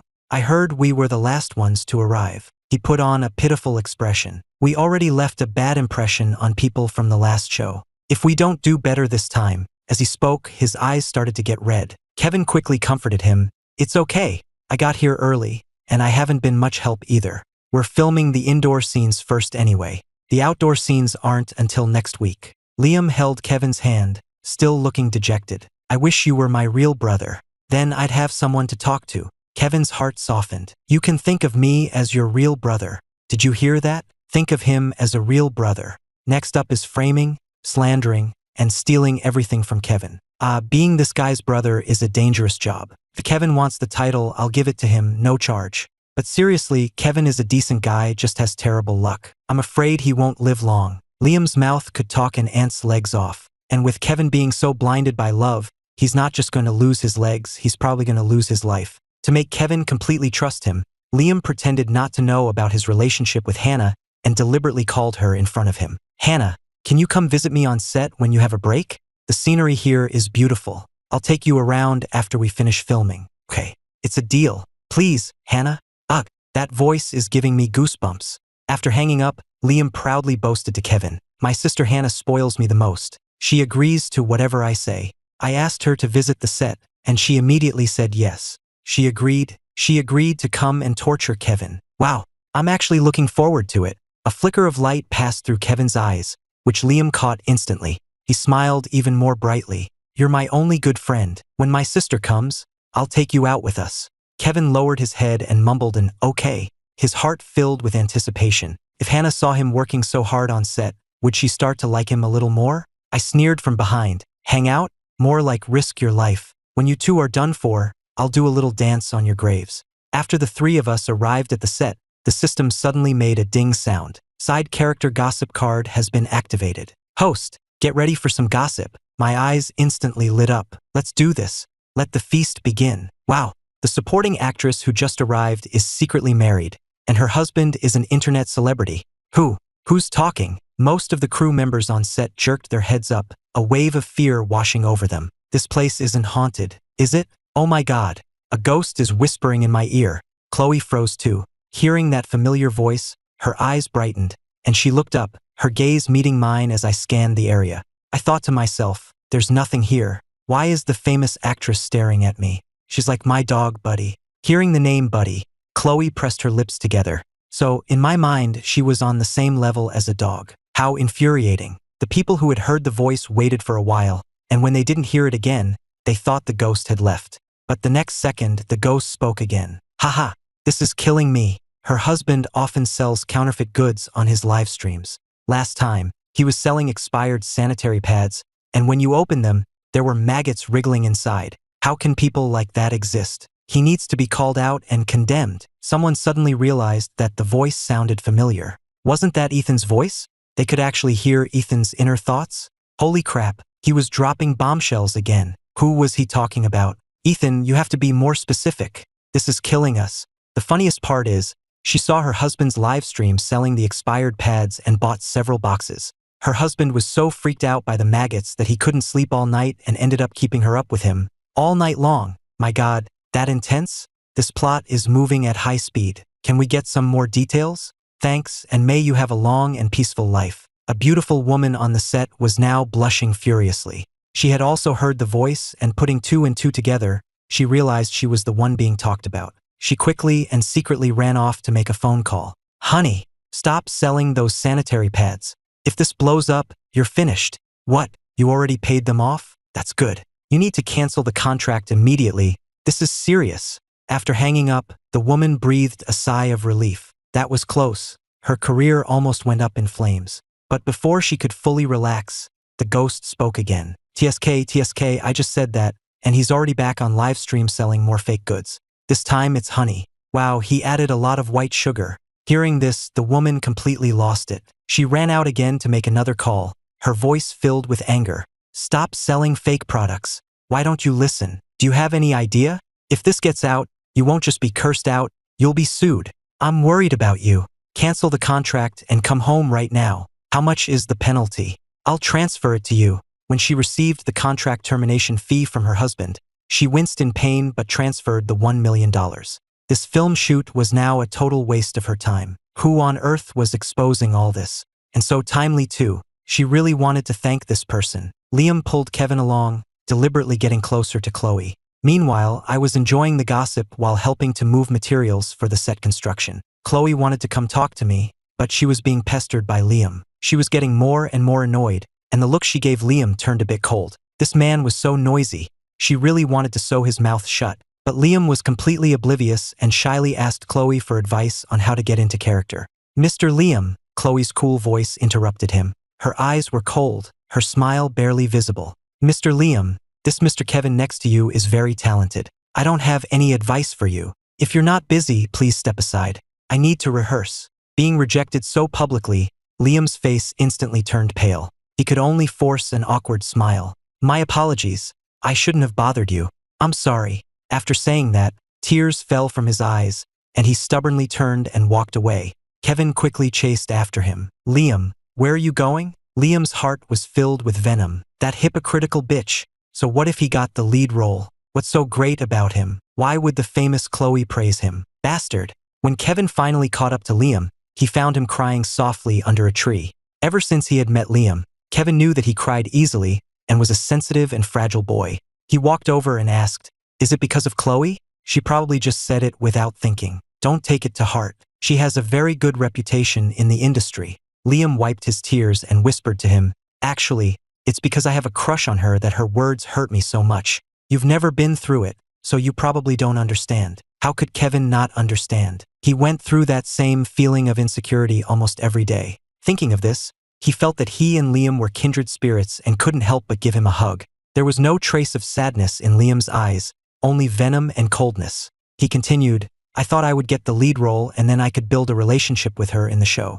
But I never expected to lose out and only get a supporting role." As he spoke, Liam started crying again. A wave of guilt washed over Kevin. If he hadn't gotten the lead role, Liam would have been the star. He had ruined someone's chance at love. The roles were all set now, and there was no changing them. Kevin wasn't foolish enough to ask to switch roles. After all, he had earned the lead part through his own hard work. He had auditioned for the lead to be worthy of Hannah. "Kevin, you're more talented than me, that's why you got the lead role. But I really do like her. Can you promise me one thing?" Liam wiped his tears, a triumphant glint in his eyes. "Name it," Kevin agreed without hesitation. If it was something he could do, he would definitely help. That's what friends were for. "Promise me you won't have any physical contact with her, okay? This show has kissing scenes and bed scenes. You can request a body double or use camera tricks." The request wasn't unreasonable. Kevin didn't like physical contact with people he wasn't interested in anyway, so he nodded immediately. "I promise." Liam finally smiled. "Kevin, you're the best. I'm so lucky to have a friend like you." A warmth spread through Kevin's heart, and he smiled too. "Liam, you should smile more often. You're actually very handsome when you smile. But my brother is better looking, and he likes her too. On the last show, they were always in the same group. I'm worried that during this shoot, he'll do something bad to her. He's hit her before, so he'll definitely threaten her. Liam started stirring up trouble again. That happened. Kevin was completely shocked. He didn't know the details, but hitting a famous actress like her was going too far. How could he lay a hand on someone as wonderful as Chloe? He wasn't a man. Yeah, that's why my brother has so many haters. I'm really worried that if he keeps this up, everyone will despise him. Liam continued to add fuel to the fire. I rolled my eyes internally. Thanks for your concern. I'm not afraid of being despised. Everyone is welcome to despise me. Kevin thought for a moment and said, then I'll keep an eye on both of them for you. If anything happens, I'll let you know. Thanks, Kevin, you're a great guy. Liam was smug. With just a few words, he had secured a loyal friend and a free spy. This was a win. I followed behind them, watching Kevin's sincere, I'd do anything for a friend expression, and sneered internally. You fool. You think you've made a friend, but you've actually just been handed a one-way ticket to hell. With this move, Liam is not only using you as a pawn, but he's also going to steal your credit, push you into the abyss, and climb up over your dead body. In the last life, this is exactly how he destroyed you. I thought silently, the warmth draining from my eyes. Yes, the last life. The phrase echoed in my mind, but it was like looking through frosted glass, blurry and indistinct, leaving only a bone-deep hatred and a sense of powerlessness. I didn't know why I knew these things. This storyline was like a brand on my soul, allowing me to see through Liam's every move. The three of us arrived at the outdoor set under construction. The place was bustling with the director, crew, and a few supporting actors, all busy at work. The most eye-catching person, without a doubt, was Chloe, who was standing in the center of the area, discussing something with the director. She was dressed in a simple white casual outfit, her long hair tied back loosely, her face free of makeup, yet she was still breathtakingly beautiful. Sunlight filtered through the leaves, casting a sacred halo around her. Liam immediately pulled Kevin over to her, while I tactfully moved to the side, pretending to survey the surroundings, though in reality, all my attention was focused on them. Hello, Ms. Davis. I'm Liam. I'm also an actor in this show, Liam said, his voice laced with the perfect amount of shyness and admiration. Chloe turned at the sound of his voice, her cool gaze sweeping past Liam and Kevin before landing precisely on me, standing a short distance away. The moment our eyes met, I saw a complex, unreadable emotion flash in her eyes. Curiosity, confusion, and a hint of a sadness I couldn't comprehend. Why is she looking at me? I don't have any gossip written on my face. I grumbled internally, but on the surface, I calmly looked away. Chloe withdrew her gaze and gave Liam a brief, cool nod as a greeting. Her aloofness made Liam a bit awkward, but he quickly recovered and started making small talk. Just then, Chloe started walking, heading straight for me. I froze. The eyes of everyone on set followed her, focusing on me. What does she want? Is she here to cause trouble? No, that's not right. In the last life, wait, we didn't have any interactions. Ethan, she stopped in front of me, her voice as cool and clear as striking jade. Long time no see. My heart skipped a beat, but I put on a confused expression. Ms. Davis, have we met before? She looked at me deeply, her gaze so intense it felt like it could pierce through my skin and see into my very soul. After a long moment, she suddenly whispered something strange. The lemon drops from that corner store. They stopped selling them a long time ago. My mind went blank, as if struck by a heavy hammer. Lemon drops. A blurry image flashed through my mind like lightning. A rainy afternoon, under a narrow eave. A thin girl in a school uniform sharing her last lemon drop with an equally miserable me. The sweet and sour taste seemed to instantly come alive on my tongue again. Why is this actress being so weird? What lemon drops? I don't remember any of this. I forcefully suppressed the storm raging inside me, covering it up with the system's sarcastic tone. I could feel Chloe's eyes lingering on my face for a long time, as if trying to discern the truth in my words.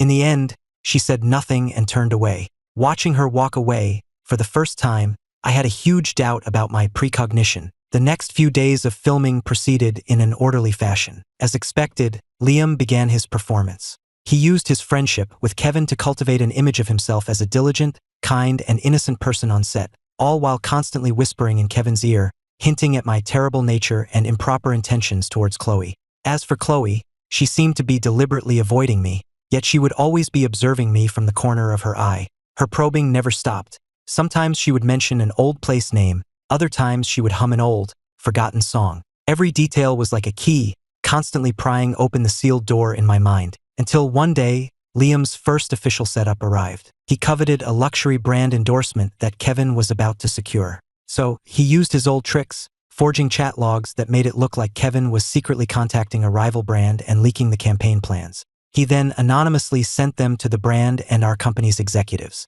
The system's cold voice sounded in my head. Ding! Tragic fate node detected. Kevin loses the endorsement due to being framed and is shelved by the company. His career ruined. I was reading my script in a corner, and when I heard that, I shot my head up. Not again. This feeling of powerlessness again. I clenched my fists so tightly my nails dug into my palms. I couldn't let this happen. Just then, my sister Hannah came to visit the set. As a company executive, she had clearly received the evidence and was heading to confront Kevin with a cold expression. I immediately rushed over and blocked her path. Ethan, what are you doing? Hannah frowned. I didn't have time to explain, so I just screamed internally, Hannah, are you blind? This Photoshop job is terrible. Look at the edges of the chat bubbles. They're clearly pixelated. And the timestamp, the font is all wrong. This fake chat log, the editing skills are worse than my haters. It's full of holes. Hannah stopped in her tracks. She gave me a suspicious look, then looked down at the evidence on her phone again. Also, Kevin's phone is the latest model, so the status bar at the top of the screenshot should have rounded corners. But this one has sharp corners. This must have been edited using a template from a 3-year-old phone. That idiot Liam, he can't even do a proper job when he's being evil. Hannah's expression shifted rapidly. She looked up sharply, her gaze landing on Liam, who was pretending to comfort Kevin nearby. She said nothing more, turned, and walked away, immediately calling the tech department to verify the evidence. I watched her go, the tension finally leaving my body. At that exact moment, the system's voice sounded again. Ding! Successfully corrected tragic fate node. Kevin is saved from being framed. Host has prevented a tragedy and earned 100 points. Reward distribution. Unlocking memory fragment. Boom! A massive, painful flood of memories instantly overwhelmed my consciousness. I saw it. I saw it all. In my past life, Miller Corp was attacked from both inside and out by the rival CEO, Mr. Thompson, in collusion with Liam, and ultimately went bankrupt. My father couldn't handle the blow and died suddenly of a heart attack. My mother's hair turned white overnight, and she lost her mind. My oldest sister, Victoria, was forced into a business marriage to save the company, marrying an abusive monster, and eventually died of depression after endless torment. My second sister, Hannah, took the fall for all the crimes Liam framed Kevin for to protect him. She went to prison, was horribly bullied, and ultimately committed suicide. My third sister, Ashley, was tricked by Liam into signing huge debts and unfair contracts, was forced into adult films, and finally, unable to bear the humiliation, jumped from a tall building. And as for me, I became a pariah, a stray dog that everyone wanted to kick, cornered by Thompson and Liam with nowhere left to run. On a night of pouring rain, in an alley where I was being hunted, it was Chloe. She had rushed out, disregarding everything, using her slender body to shield me. Run, Ethan. Live. The knife that was meant for me plunged mercilessly into her stomach. She collapsed into my arms, her blood staining my white shirt and dyeing the entire rainy night red. She looked at me, her eyes full of love and reluctance, and with her last ounce of strength, she said, "The lemon drops from that corner store. They were so good, too bad. I can't have them anymore." No! I jolted awake from the memory, drenched in a cold sweat, my heart aching so much I couldn't breathe. Tears streamed uncontrollably from my eyes. I covered my face and let out a beast-like roar. So that's how it was. So I was reborn. Reborn with a system that could fix tragedies, back to a time before any of it happened. And Chloe, she was reborn too. She didn't have a system, only those painful memories, searching for me, testing me all alone. I wiped away my tears, and a monstrous hatred and a flame of vengeance ignited in my bloodshot eyes. Thompson, Liam, the blood debt you owe from the last life, in this life, I will make you repay it 1,000, 1,000,000 times over. And Chloe, my Chloe, this life, it's my turn to protect you. I ran out of the film set like a madman and found Chloe reading quietly in a nearby coffee shop. I walked up to her, my voice trembling with emotion. The lemon drops, they don't sell them anymore. But I know that under the old oak tree on the south side of town, there are glass marbles we buried together as kids. Chloe's hand holding the book tightened abruptly. She slowly looked up, her cool eyes instantly filling with tears. She didn't speak, just bit her lip hard as large tears rolled down her cheeks. 1,000 words were exchanged in that silence. We had found each other again. That afternoon, we shared the stories of our rebirth. I told her about the system, and she told me about all the efforts she had made since she came back. We were no longer fighting alone. We became the strongest of allies. The plan for revenge officially began. First, we had to save my sisters. For Hannah, I had Chloe use a veteran industry insider to casually leak the secret of how Kevin had died in the last life, taking the fall for her.